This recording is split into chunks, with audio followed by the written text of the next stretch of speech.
আসসালামু আলাইকুম। এগুলো কে খাবে? চাটা খাবে কে? আপনার চা খাবেন? চা খাবেন? কেউ খাবার চাষা? এই এখানে কে চা খাবি রে? আমি আমার ওয়াজের জীবনে তেজো চা খাইনি, এই জন্যে খাই না যে এতগুলো মানুষ বসে থেকে চা খাওয়া একটা চরম বেদন। আপনাদের মধ্যে কারুর খাওয়ার মন চায় তাহলে সাইডে দেখায় আসে। হ্যাঁ, কেউ খাবে না, কেউ খাবে না। আল্লাহ রাসূলের কাছে এক সাহাবী এক গ্লাস দুধ নিয়ে এসে বলতেছে, হুজুর দুধটা যদি পান করতেন আমি খুব খুশি হতাম। রাসূল দুধের গ্লাস হাতে নিয়ে বললেন, সাহাবী দাওয়াত দিলে ঠিকই, কিন্তু জায়গা মতো দিবার পারলাম না। সাহাবী বলল, হুজুর আমার ভুল কোন জায়গায়? আল্লাহ নবী বলেন, এতগুলো সাহাবীর মধ্যে তুমি আমাকে এক গ্লাস দুধ পান করার দাওয়াত দিলা, এই দাওয়াতটা যখন আমি একা থাকতাম তখন দেওয়া দরকার ছিল। এতগুলো সাহাবীর মধ্যে আমার দাওয়াত দিলা, এদেরকে বসে রেখে আমি দুধটা কেমনে খাই? সাহাবীরা বললেন, হুজুর আমরা আপনাকে এত ভালোবাসি, আপনি দুধ পান করেন, আমাদের কোনো আপত্তি। আল্লাহ রাসূল বললেন, তোমরা যেমন আমাকে ভালোবাসো তার চাইতে আমি 100 গুণ বেশি তোমাদের ভালোবাসি। এখন কি করবে?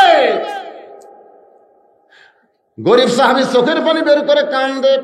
আল্লাহ নবী দুধের গিলাস নিয়ে বলে, সাহাবীরা রে, ও দাওয়াত দিতে ভুল করেছে, ও দাওয়াত দিতে ভুল করেছে, তাই বলে আমি কি দাওয়াত দিতে ভুল করব নাকি? আমি তোমাদের সবাইকে দাওয়াত দিলাম, পেট ভরে দুধ পান করো। সুবহানাল্লাহ। এক গ্লাস দুধ নবী নিয়ে বললেন, তোমাদের সকলকে আমি দাওয়াত দিলাম, পেট ভরে দুধ পান করো। এই বলে আল্লাহ নবী দুধের গিলাসে মুখ লাগায় দেয়া কিছু দুধ পান করা আবু বকরকে বলে, আবু বকর পেট ভরে দুধ পান করে ওমরকে পার করে দাও, ওমর পেট ভরে দুধ পান করে ওসমানকে দাও, ওসমান পেট ভরে দুধ পান করে আলীকে দাও। হয়তো আবু বকর দুধের গিলাস নিয়ে নবীর মুখের দিকে একবার তাকায়, দুধের গিলাসের দিকে একবার তাকায়, যতটুকু দুধ গিলাসের মধ্যে আছে পেট ভরা তো দূরের কথা, আমি সম্পূর্ণ দুধ পান করলে আমার আধা পেটে হবে না, তাহলে পেট ভরে কেমনে খাই? রাসূল বলে, আবু বকর তোমার যে 2 চোখ দুধ কম দেখতেছে ওই 2 চোখ বন্ধ করে দাও, যে 2 চোখ দুধ কম দেখতেছে ওই 2 চোখ বন্ধ করে দাও। অবাক করে আল্লাহ 2টা চোখ বন্ধ করে দিলেন। ইয়ানজুরু বিনুরিল্লাহ, তাকায় দেখে দুধের গিলাস নাই, আল্লাহ দুধের ভাণ্ড বানায়া দিছে। আবু বকরের আল্লাহ পেট ভর পান করে ওমর ফারুককে দেয়। ওমর ফারুক আবু বকরের দিকে তাকায়, গিলাসের দিকে তাকায়, গিলাসের দিকে তাকায়, আবু বকরের দিকে তাকায়, বলে তুমি তো ঢক ঢক করে দুধ পান করলে, কিন্তু গিলাসের তো কিছুই ফুরাইনি, তুমি কি দুধ পান করলেন অভিনয় করলে? আবু বকর বাল্লিগো আননি ওয়ালাও আয়া, বাল্লিগো আননি ওয়ালাও আয়া। আবু বকর বলে, ওমর চোখ বন্ধ করো। ওমর ফারুক চোখ বন্ধ করে দেখে হাতের গিলাস না, ওটা আল্লাহ দুধের বালতি বানায় দিয়েছে, পেট ভরে পান করে ওসমানকে দেয়। এক একে 70 জন সাহাবীর চোখ বন্ধ করে দুধ পান করে নবীর হাতে যখন গিলাসটা দিছে, নবী গিলাসটা দাওয়াতকারী সাহাবীর হাতে ফেরত দেয়। সাহাবী তাকায় দেখে যেমন দুধ তেমনি দেখা যায়। বলে, ইয়া রাসূলুল্লাহ আমি যতটুকু দুধ এনেছি ততটুকুই তো গিলাসের মধ্যে আছে। আল্লাহ নবী বললেন, আল্লাহ দুধটা ঠিক রেখে বরকতের উপরে 70 জন সাহাবীর পেট ভরায়া দিছে। তাহলে সবাইকে খাওয়ানোর নিয়ত করা, এটা কি কমে যাওয়া না বরকত হওয়া? অথচ আমাদের বাংলাদেশের মমতাজ বেগম গানে গানে কইছে, ওরে শরীয়তের মাওলানা চোখ 2টা করলা কানা, ওরে শরীয়তের মাওলানা চোখ 2টা করলা কানা, মনের পর্দা বড় পর্দা তোমরা খুঁজে পাইলা না, তেতুল হুজুর বুঝলো না। তেতুল তত্ত্ব কিছুদিন আগে হাসানুল কিনু বলে নাই, এই মোল্লা আর তেতুল তত্ত্ব শোনেন নাই? হাসানুল কিনু আজকে কয়েকদিন আগে সংসদের মধ্যে বলেছে, এই মোল্লারা ওয়াজের নামে রাজনীতি করে, ওয়াজের মাধ্যমে মানুষকে কোরআনের রাজত্বের দিকে ডাকে, আর এই তেতুল তত্ত্ব প্রচার করে। এই কথাগুলো ইনুস সাহেব বলল। আমি পরের দিন আমার মাহফিল ছিল নড়াইল, ইউটিউবে দেখবেন, আমি নড়াইল গিয়ে বলেছি, জিনু আর রাশেদ খান মিনন, তোমরা 2 জন যদি বাংলাদেশের কোন ইউনিয়ন পরিষদের চেয়ারম্যান হওয়ার জন্য দাঁড়াও, বাংলার জনগণ ভুল করেও তোমাদের ভোট দিয়ে চেয়ারম্যান বানাবে না, কারণ চেয়ারম্যান হওয়ার যোগ্যতা তোমাদের নাই। বর্তমান সরকারের দয়ায়, বর্তমান যে সরকার আছে এই সরকারের দয়ায় এরা সংসদে ঢোকার স্বাদ পাচ্ছে। জোরে কর কথা ঠিক কিনা? বর্তমান সরকারের পাশে না থাকলে ওরা চেয়ারম্যান হবে, আর ওরা সংসদে যায় আর তেঁতুল তথ্য। আর মমতা আছে তেঁতুল হুজুর বলতে আহম্মদ শফি হুজুরকে বুঝাইছে। জানেন বর্তমানে 103 বছর বয়স। গোটা বাংলাদেশের ভিতরে সমস্ত আলেমেরা যাকে মাথার তাজ বলে সম্মান করে, আলেমদের ওস্তাদ, লক্ষ লক্ষ আলেমের ওস্তাদ আহমদ শফি, তাকে বানাইছে তেঁতুল হুজুর। জরিকন কি হুজুর? ওরে শরীয়তের মৌলানা, চোখ দুইটা করলা কানা, মনের পর্দা বড় পর্দা তোমরা খুঁজা পাইলা না। আপনারা জানেন যে সূরা মুলুক থেকে আপনাদের সামনে আলোচনা হচ্ছে, আল্লাহ রাজত্ব যখন বাংলাদেশে চালু হবে তখন কোনো গরিব মানুষ ধনীর বাড়িতে যাওয়া লাগবে না, বরং ধনীরাই গরিবের দরজায় দরজায় ঘুরবে। সুবহানাল্লাহ কবেন না? এই জন্যে বাংলাদেশে গরিব বেশি না ধনী বেশি? গরিব বেশি না? গরিবেরা কিন্তু আল্লাহর কোরআনের পক্ষে থাকা দরকার। খালি গরিবরা যদি কোরআনের পক্ষে আসে গোটা বাংলাদেশে আল্লাহ রাজত্ব চালু হবে। জোরে করার কথা ঠিক কি না? এরা বুঝতেছে না তো কত বড় সুবিধা। জানেন যে একটা গরিবও বাড়ির থেকে যাওয়া লাগবে না, বরং ধনীরাই গরিবের বাড়িতে এসে কবি, লে ভাই লে ভাই, তুই টাকা না নিলে আমার টাকা হারাম হয়ে যাবি রে, কবর তোমাকে সাপ হয়ে দংশন মারবি ভাই, 2.5 টাকা লে ভাই, লে ভাই লে রে, লে আমাকে বাঁচারে ভাই। গরিব টাকা নিব না। এক ব্যাগ টাকা নিয়ে এক ধনী 7 দিন ঘুরিছে, একটা লোকও টাকা লেনি। লোকটা চিন্তা করে হয়তো মদিনার লোকালয়ে গরিব নাই, 7 দিন ধরে এক ব্যাগ টাকা নিয়ে ঘুরলাম, কেউ নিল না। মরুভূমির মধ্যে গিয়ে দেখি তো কোনো গরিব পাই কিনা। মরুভূমির ভিতরে গিয়ে দেখে গাছের ছায়ায় একজন ঘুম পাড়তেছে, মাথার তলে বস্তা। ধরে কোন মাথার তলে কি বেগেলা ভাবতেছে বস্তা মাথাতে যখন ঘুম পাড়তেছে, গরিব রে। আসসালামু আলাইকুম। যে সালাম দিয়েছে বস্তাওয়ালা লাভ ধরে বলতেছে আলহামদুলিল্লাহ। বেগলা বলতেছে ভাই আপনারে সালাম দিলাম, ওয়ালাইকুম না বলে আলহামদুলিল্লাহ কেন? বলে 1 বস্তা টাকা নিয়ে 15 দিন হলে ঘুরতেছি, এখন পর্যন্ত কোনো গরিব পাইনি। বেগলা বলে আমি ঘুরি 7 দিন, তুমি ঘুরো 15 দিন, তাহলে গরিব গেল কোন জায়গায়? গায়েব থেকে কে যেন বলতেছে, রে মুসলমান, আল্লাহ রাজত্ব যখন দুনিয়াতে চালু হবে তখন সুদ ভিত্তিক অর্থনীতিকে কবর দিয়া যাকাত ভিত্তিক অর্থনীতি যখন চলবে, তখন আল্লাহ এলাকার জন্য রহমত বরকতের দরজা খুলে দিবে। আল্লাহ রাজত্ব যখন চলবে তখন সুদ কষা অঙ্ক থাকবে। আমাদের বাংলাদেশে ব্যাংকে সুদ আছে না নাই? এই সুদ দেখতেছে যারা, এদের সুদ দেখতেছে, সুদ 100 টাকায় 10 টাকা সুদ, 100 টাকায় 20 টাকা সুদ। ইতিমধ্যে জোহরের আজান দিছে, ওই আবার ওটা বাদ দিয়ে নামাজ পড়বার গেছে। ফেরেশতাকে আল্লাহ এখনই সুদের হিসাব করে মসজিদে এসে নামাজ পড়তেছে, ব্যাংকে জাহান্নামে দেওয়া লাগবে। যে সুদের 1 টাকা খায় নিজের মায়ের সঙ্গে 42 বার জিনা করার গুনাহ হয়। আর তুমি কেমন মুসলমান, তোমার কলম দিয়ে সুদ লেখো? যেদিন আল্লাহ রাজত্ব চালু হবে একটা সুদ ভিত্তিক ব্যাংক বাংলার জমিনে থাকবে না। জোরে গঙ্গাধর হিটকে নয়, কথা বল না। তখন হিসাব হবে যাকাতের। বলুশিদ কত টাকা ব্যাংকে রাখছে? বলে 1,02,500 কাঠ, 2,500 জাকাত, 2,500 শুল্ক। যারা কর্মচারী টাকা পাওয়া দিচ্ছে এর জন্য 2,500, আর গরিবের জন্য 2,500, তাহলে গেল কত? যারা 1 কোটি টাকা আছে তার 2.5 লক্ষ টাকা গরিবের জন্য, আর দেশের সরকারের কাজের জন্য 2.5 লাখ, 5 লাখ টাকা কাটবে। গোটা বাংলাদেশ স্বাবলম্বী হয়ে যাবে, আল্লাহ রহমত বরকতের দরজা খুলে দিবে। মেয়েটা বলে পথিক, আমার ইমান বলতেছে 6 দিন হলে হযরত ওমরকে আমি খুঁজতেছি, আর 1 দিনের মধ্যে আমি পেয়ে যাব ইনশাআল্লাহ। আপনার বলেন তো মেয়েটা পাইছে কিনা? ওমর ফারুক বলে, মা আমি হইলাম সেই ওমর। সঙ্গে সঙ্গে মেয়েটা বলে আলহামদুলিল্লাহ, আলহামদুলিল্লাহ, আলহামদুলিল্লাহ। ওমর ফারুক বলে, মা 3 বার আল্লাহর শুকর আদায় করলা কেন? বলে, আল্লাহর শুকর আদায় করার কারণ হলো আল্লাহ আমার ঈমানের বিজয় দিয়েছে। ও আমিরুল মুমিনিন, আপনার কাছে আমার প্রশ্ন হলো, অর্ধ পৃথিবীর খলিফা হওয়ার পরে চোরের মতন একা একা কেন ঘুরতেছেন? আপনার সামনেও কোনো মানুষ নাই, পিছনেও কোনো মানুষ নাই। আমাদের বাংলাদেশে একটা এমপি যখন যায়, আগে পাশে পুলিশের গাড়ি থাকে, ধরে কোন ঠিক কিনা? মন্ত্রী যদি আসে, কয়েক থানার পুলিশ তারে প্রোটেকশন দেয়, আর আপনি অর্ধ পৃথিবীর খলিফা হইয়া চোরের মতন একা একা ঘুরতেছেন। আপনার সামনেও কোনো চামচা নাই, পিছনেও কোনো চামচা নাই।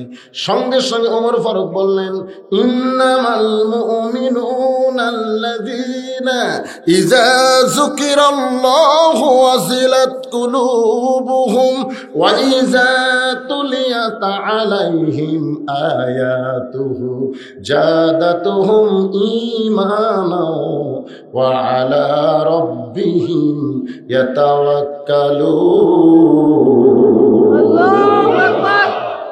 যখন আল্লাহর কোরআন দিয়ে আল্লাহর রাজত্ব দুনিয়াতে চালু হবে, তখন প্রত্যেকটা মুসলমানের ঈমান বেড়ে যাবে। জোরে গান কি বাড়বে? এমন পর্যায়ে ঈমান বেড়ে যাবে, দুনিয়ার কোনো র‍্যাব লাগবে না, পুলিশ রাখবে না।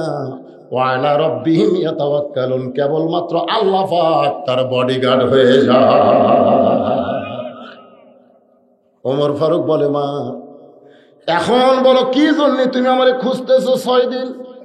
মেয়েটা বলতেছে, আমিরুল মুমিনিন, আমার জীবনের সবচাইতে বড় দুঃখ হলো ওমা নাকামু মিনহুম ইল্লা আইয়ুমিনু বিল্লাহিল আজিজিল হামিদ। আমি 6 বছর বয়সে ঈমান গ্রহণ করেছি। ঈমান গ্রহণ করার অপরাধে 12 বছর আমাকে জেলের জীবন কাটাতে হয়েছে। শুধুমাত্র ঈমান গ্রহণ করার অপরাধে 12 বছর। জোরে কোন কয় বছর? কোনো দোষ নাই, একটাই মাত্র দোষ। দোষটার নাম কি? আমার কথা কি আপনার বুঝতেছেন না? আজকে আমাদের বাংলাদেশে অনেক আলেম ওলামা জেল খাটতেছে।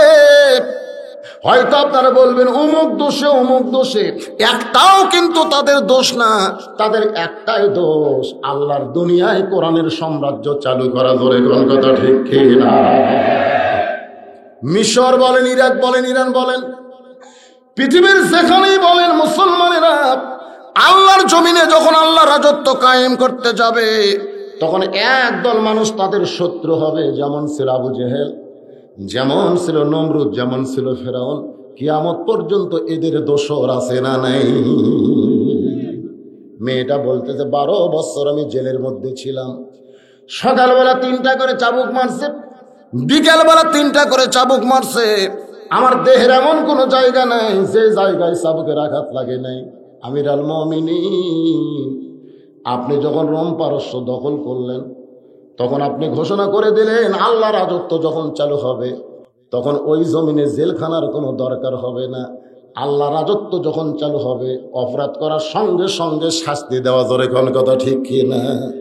জামাই পোষার কোনো সুযোগ নেই। জামাই পুষতেছে না, মুরগি চুরি করে ডাকাতের কাছে আর বিছনা হচ্ছে, চুরি করে গেছে মুরগি চুরি জেলখানা। রাত্রে যখন শোবার গেছে, ডাকাতের কাছে বিছনা। ডাকাত কয়, কেরে অপরাধ কি? কয় মুরগি চুরি। মারছিল কোন চোরের সাথে আমি থাকবো না রে। তো বলে, ভাই তাহলে কি করবো? বলে, আমার মতন ডাকাত হ, আমি 2টা মার্ডার করে জেলে থাকছি। ও জোরহাত করে বলে, দাদা এবারের মতন মাফ করে দেন, খালি বের হই। কি হয়ে ঢোকা লাগবে আমার জানা হয়ে গেছে। আসলে জেলখানা এটা আল্লাহ রাজত্বে পছন্দ না। জোরে কান সুবহানাল্লাহ। আল্লাহ রাজত্ব হলো চুরি করছে। কেমন চুরি করছে? ধনী হওয়ার জন্য করছে না অভাব মোচনের জন্য করছে? 3 দিন হলে না খেয়ে আছে, এই অবস্থায় যদি চুরি করে, তার কিন্তু হাত কাটার বিধান না। কিন্তু 1 তালা বাড়ি 3 তালা করার জন্য বাঁশ ঢুকাইয়া ব্রিজ বানাছে। এদের হাত কাটা। জোরে কোন কথা ঠিক কি না? রডের বদলে বাঁশ দিছে। রডের বদলে কি দিছে? এলা হচ্ছে চুরি। ছাগল চুরি করছে, কাঁঠাল চুরি করছে, আম চুরি করছে, এলে চুরির জন্য হাত কাটবে। এলা হাত কাটার চুরি না তো। আমরা পাইকারি হারে মনে করি আম চুরি করলেও হাত কাটবে। তোর 100 টাকা দাম পাকা আছে, বাড়ির পাশে একটা গরিব মানুষ পড়ে গেলে কুড়ে নিলেও গেলে, এরকম লোক আছে না নাই? তোর আম চুরি করবি না তো কি করবি? তাই বলে আমি বলতেছি না চুরি করেন, কিন্তু আল্লাহ রাজত্ব যখন চালু হবে এইরকম ছোটখাটো চুরির জন্য হাত কাটবে না, হাত কাটা হবে বড় চুরির জন্য। আমির আল মুমিনিন রোম পারস্য যখন দখল করলেন তখন আপনি বললেন আল্লাহর আইন দিয়া রাজ্য চলবে, জেলখানার দরজাগুলো মুক্ত হয়ে গেছে। আমি জেলখানা থেকে বের হয়ে যাব কোথায়? আমার দাদা খ্রিস্টান, আমার বাবা খ্রিস্টান, আমার মা খ্রিস্টান, রোম দেশের সকলেই খ্রিস্টানদের মধ্যে আমি একজন মুমিনা নারী। আমি এখন যাব কোন জায়গায়? এই জন্য আজকে জেল থেকে বের হয়ে 6 দিন হলে আপনাকে খুঁজতেছি। যদি আপনাকে পাই, আপনার কাছে অধম মেয়েটা একটু আশ্রয় চা। ওমর ফারুক ছোট বাচ্চার মতন কান্দের, বলে মা আমি তোমাকে আশ্রয় দিবার পারবো না, আমি তোমাকে আশ্রয় দিবার পারবো না। মেয়েটা বলে একটা অসহায় মেয়েকে আপনি আশ্রয় কেন দিবেন না? ওমর ফারুক বললেন মা ইসলাম কোনোদিন কাউকে আশ্রয় দেয় না, বরং ইসলাম মানুষকে অধিকার দেয়। জোরে গান সুবহানাল্লাহ। মেয়েটা বলতেছে ইসলামে আমার কি অধিকার আছে? ওমর ফারুক বললেন এই মুহূর্তে তোমার বয়স কত? বলে বয়স হলো 18। ওমর ফারুক বললেন একজন মুমিনা নারী 18 বছর যখন বয়স হবে, ইসলামের 1 নম্বর অধিকার হলো ভালো একটা ছেলের সঙ্গে তার বিয়ে বসার অধিকার থাকবে। সুবহানাল্লাহ। 18 বছর যখন মেয়েদের বয়স হবে 1 নম্বর দায়িত্ব হলো তাদেরকে ভালো একটা ছেলের সাথে বিয়ে দেওয়া লাগবে, 18 হলে। আর পুরুষের কত? আমাদের সরকারের একটা নিয়ম আছে না নাই? জোরে কোন আছে না নাই? আছে তো। এখন হয়তো বলবেন হুজুর মেয়েদেরকে 18-র আগে বিয়ে দেওয়া যাবে না, দিয়েন না, দিলে কেস খাবেন। কেস খাওয়ার দরকার আছে? আমাদের বাংলাদেশ বর্তমান মানুষের রাজত্ব চলার কারণে বাল্য বিয়া বন্ধ করছে। বাল্য বিয়া বন্ধ, কিন্তু 14 ফেব্রুয়ারি বন্ধ করবার পারেনি। মানে বিয়ার আগে তুমি ছেলের মা হও, অসুবিধা নাই, কিন্তু 18-র আগে বিয়া দিলেই তোমার বিপদ। বিয়ার আগে যা করো করো। আমি সরকারকে বলবো বাল্য বিয়া যদি বন্ধ করতে চান, বাল্য প্রেম বন্ধ করা লাগবে। জোরে গান কথা ঠিক কিনা? 4 আর 5 এর ছাত্র ছাত্রী প্রেম করতেছে জানেন?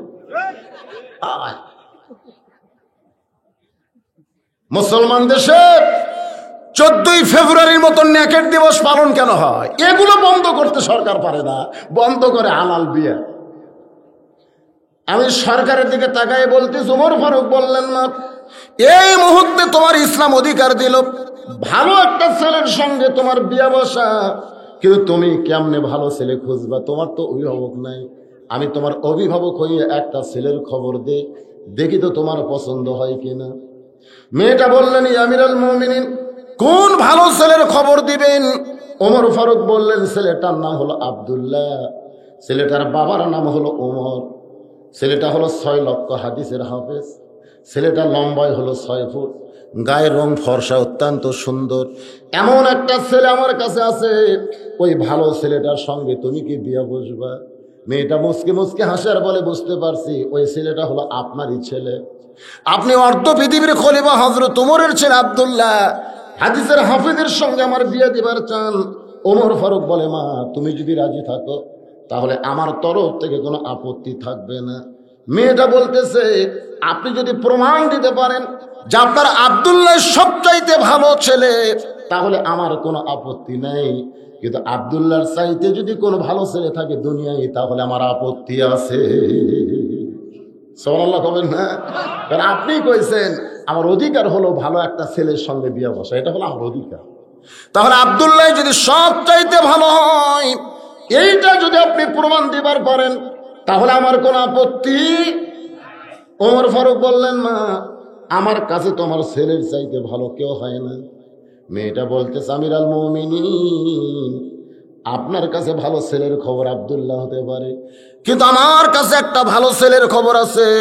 ছেলেটার নাম হলো হোসাইন, বাবার নাম হলো আলী, মায়ের নাম হলো ফাতেমা, আর নানার নাম হলো মুহাম্মাদুর রাসূলুল্লাহ। এখন আপনি কম্পেয়ার করে বলেন আব্দুল্লাহ আর হোসাইন এই 2 জনের মধ্যে ভালো কে? আপনি এখন বলেন এই 2 জনের মধ্যে ভালো কে? সঙ্গে সঙ্গে উমরের চোখটা দর দর করে পানি পড়তেছে। সাইদুস শাবাব আহলুল জান্নাহ হাসান ও হোসাইন রাদিয়াল্লাহু তাআলা আনহুমা।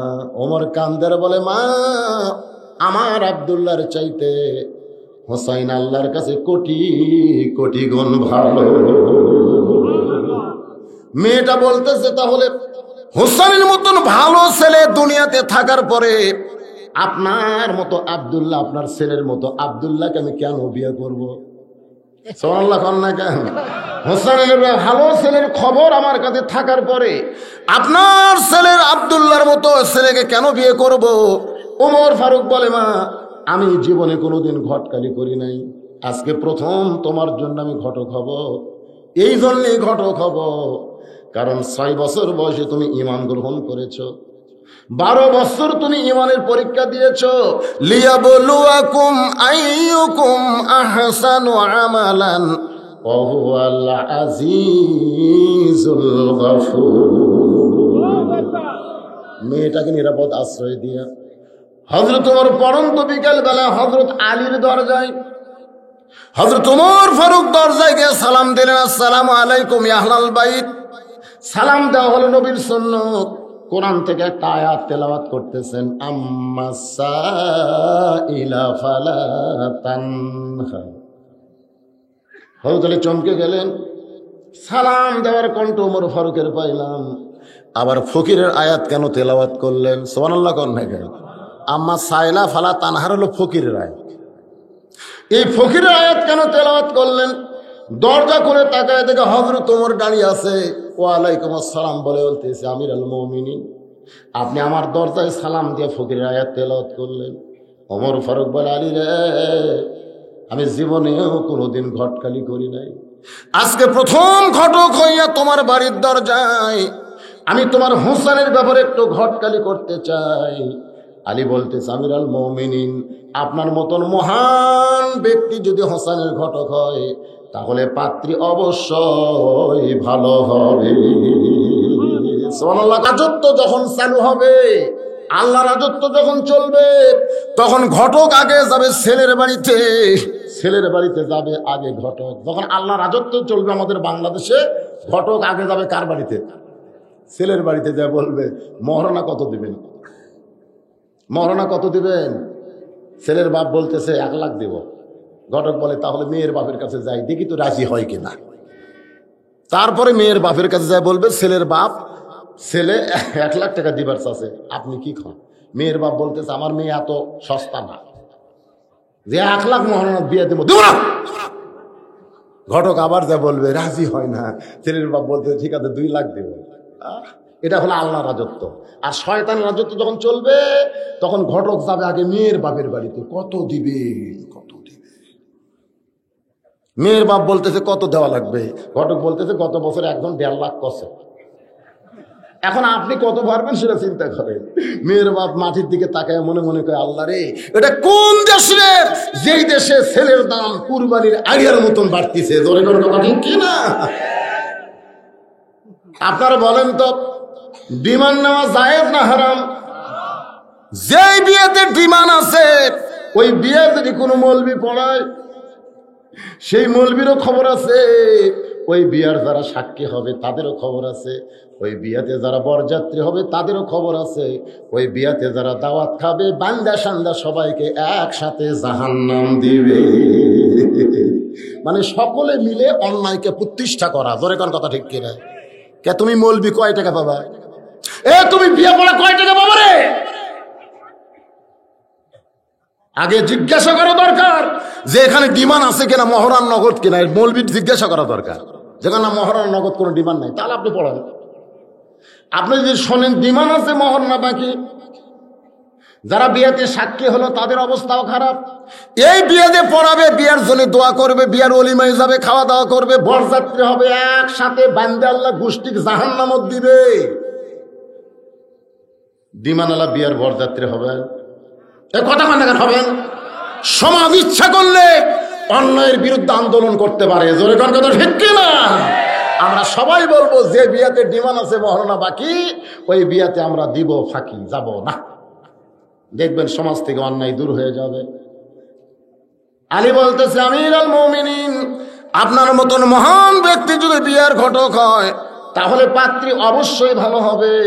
ওমর ফারুক বললেন, আলী রে, পাত্রীটা হলো 6 বছর বয়সী মান গ্রহণ করেছে, 6 বছর বয়সী ইমান গ্রহণ করেছে, 12 বছর ইমানের পরীক্ষা দিয়েছে। সকালবেলা 3টা করে চাবুক, বিকালবেলা 3টা করে চাবুক মারছে। দেহের এমন কোনো জায়গা নাই যে জায়গায় চাবুকের আঘাত লাগে নাই। আমার আব্দুল্লাহর সঙ্গে মেয়েটার বিয়ে দিবার চাইলাম, কিন্তু মেয়েটা আমার আব্দুল্লাহকে পছন্দ করলো না, মনে মনে তোমার হোসেনকে করছে কামনা। এখন বলো তুমি রাজি কিনা? আলী বলতেছে, আমিরুল মুমিনিন, আমি মনে মনে মনে মনে হোসেনের জন্য এমন একটা বউ খুঁজতেছিলাম। তোমার বলে, আলী তাহলে আসো আমার বুকের মধ্যে। দুইজন মিলে যখন কোলাকুলি করতেছে, আমরা দুইজন যদি রাজি, কিয়া করেগা কাজী। এমন সময় হোসেন ঘর থেকে বের হয়ে বলতেছে, ইয়া আমিরুল মুমিনিন, আমার বাবাকে বুকের মধ্যে নিয়ে যেভাবে আনন্দ করতেছেন, মনে হয় বিয়ে আপনারাই করবেন। যেই বলছে মনে হয় বিয়ে আপনারাই করবেন, যে ওমর রাস্তাতে গেলে শয়তান 40 দিন যায় না, সেই ওমরের সামনে এমন কথা যদি অন্য কেউ কইতো, তার অবস্থাটা কি হইতো? কিন্তু আবু বকর জানাইছে, ওমর জন্মসূত্রে জান্নাতি হয়ে জন্মেছে, তাদেরকে বেয়াদব বলা যাবে? সুবহানাল্লাহ। ওমর ফারুক বলে, হোসাইন, আমি তোমার মুরব্বী, তোমার বাবাও তোমার মুরব্বী, আমরা দুইজন মিলে যদি একটা সিদ্ধান্ত নেই, তুমি কি সেইটা কবুল করবা না? হোসেন বলতেছে, আপনি আমার মুরব্বী জানি, আমার বাবাও মুরব্বী জানি, কিন্তু আসল মুরব্বী হিসাবে কেবলমাত্র আমার নানাকেই শুধু আমি মানি। লিল্লাহি তাকবীর। যাকে তাকে মুরব্বী মানলে তবলিগের মধ্যে মারামারি, জোরে কোন কথা ঠিক কিনা? 100 বছর ধরে যে তবলিগের মধ্যে কোনো ফাটাফাটি নাই, মারামারি নাই, কিন্তু গত 2-3 বছর হলে মারামারি আছে না নাই? আপনার বলেন তো কেন? কারণ এতদিন তাবলিগ এক মুরব্বী মানত, এখন আবার মুরব্বী 2টা করছে, 4টা না 2টা, কয়টা যাই হোক মুরব্বী বাড়ছে। আমি মক্কার যাই দেখি একজন হাত বান্ধিছে, এটি একজন হাত বান্ধিছে এই জায়গায়, একজন নাভির নিচে, আর একজন হাত ছাড়া দেওয়া আছে।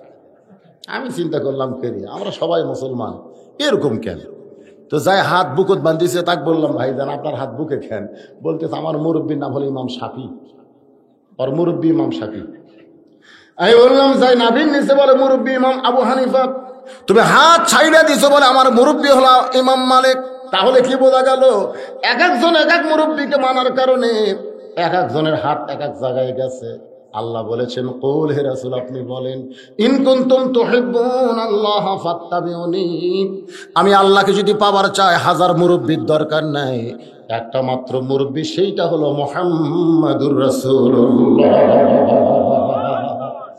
আল্লাহর হুকুম, নবীর তরিকা, জোরে কোন আল্লাহর কি হুকুম, নবীর কি তরিকা। কিন্তু আমাদের তরিকার হিসাব নাই। জিকির করতেছে, আমার দয়াল বাবার দরবারেতে কেউ ফিরে না খালি হাতে। আর জিজ্ঞাসা করা হচ্ছে, তুই যে এরকম জিকির করিস, তুই কোন তরিকা রে? আমি চিশতিয়া তরিকা, আমি চিশতিয়া তরিকা। আর একজন রে,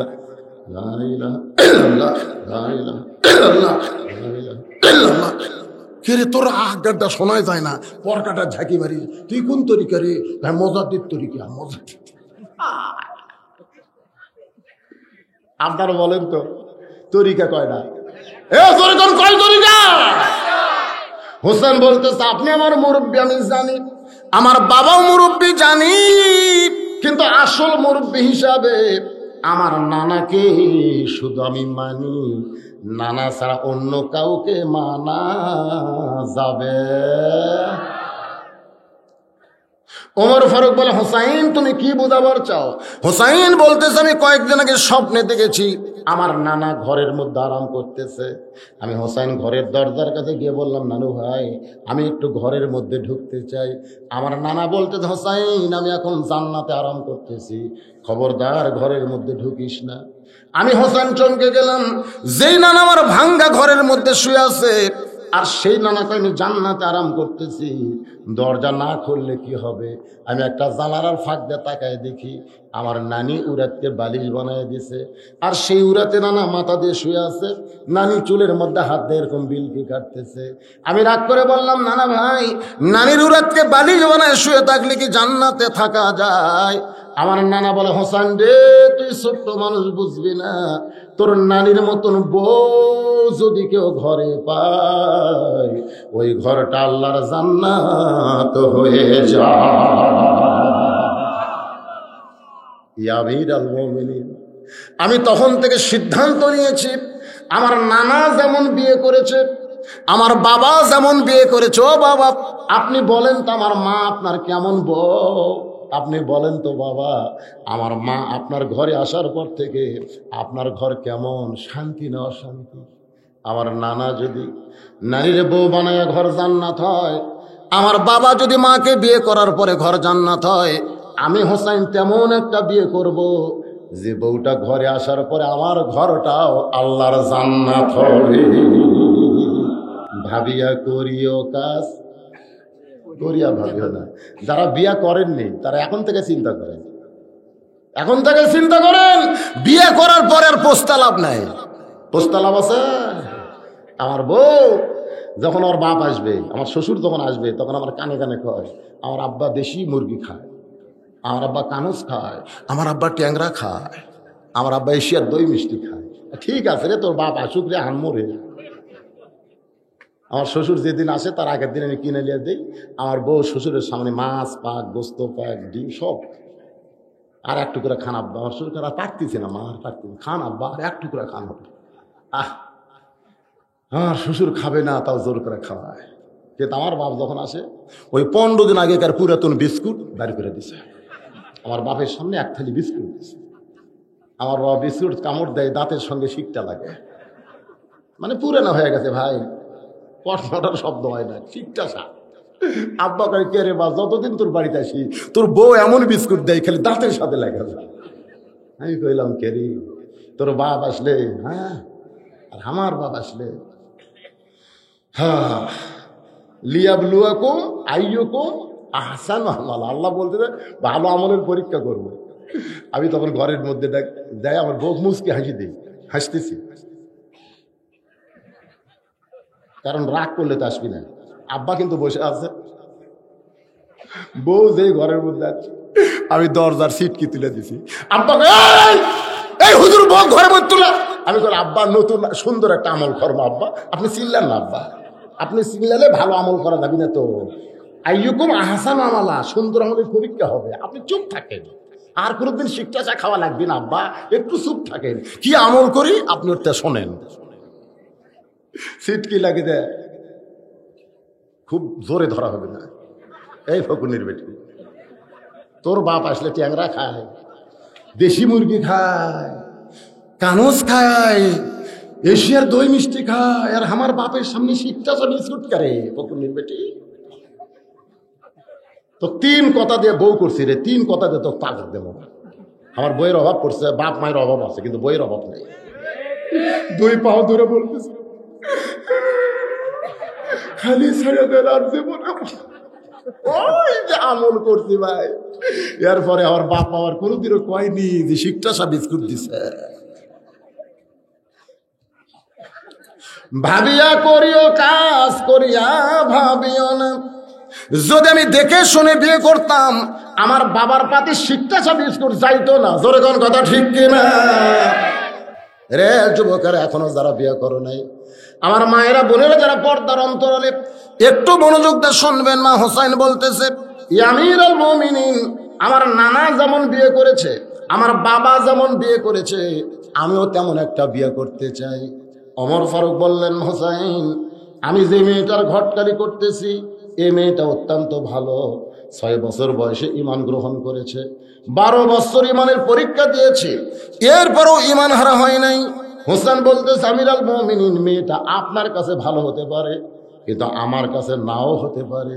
ওমর ফারুক বললেন, তুমি মেয়েটাকে এক নজর দেখলা না, মেয়েটার সঙ্গে কোনো কথাবার্তা হলো না, এরপরে মেয়েটা খারাপ তুমি কেমনে বোঝো?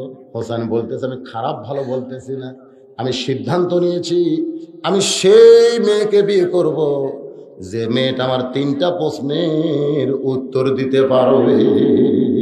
সুবহানাল্লাহ না। হোসেন বলতেছে আমির আল মুমিনিন, আমি সেই মেয়েকে বিয়ে করব যে মেয়েটা আমার 3টা প্রশ্নের উত্তর দিবার পারবে। ওমর ফারুক বলে হোসেন তুমি কি 3টা প্রশ্ন করবে? হোসেন বলতেছে আমি দুনিয়ার মানুষের কাছে প্রশ্ন আউট করব না, আমি যাকে বিয়ে করব সেই মেয়ের সামনেই শুধু প্রশ্ন আউট হবে। ওমর ফারুক বলে আলী রে, তোমার হোসেন কি 3টা প্রশ্ন করবে তোমার কি জানা আছে? আলী বলতেছে আজকে জীবনে প্রথম শুনলাম যে 3টা প্রশ্ন করে আমার হোসেন বিয়ে করবে। ওমর ফারুক বলতেছেন যেই প্রশ্ন আলী জানে না, যেই প্রশ্ন ওমর জানে না, সেই প্রশ্নের উত্তর মেয়েটা কেমনে দিবে?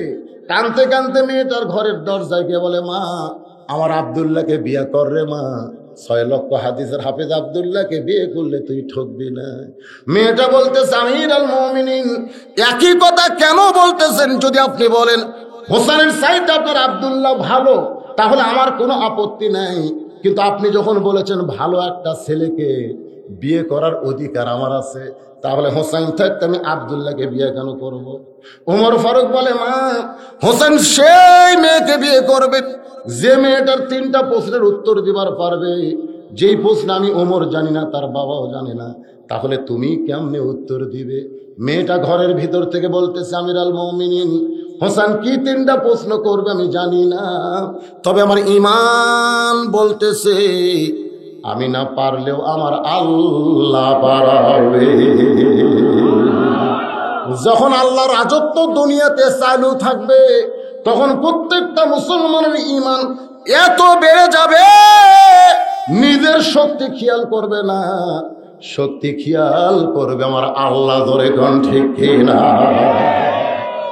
আপনারা বলেন তো আমাদের জাতির পিতা হযরত ইব্রাহিম যখন চড়কের উপরে বসেছিলেন নিচে নমরুদের চুলা এরকম দাও দাও করে জ্বলেছে, ঠিক কিনা বলেন?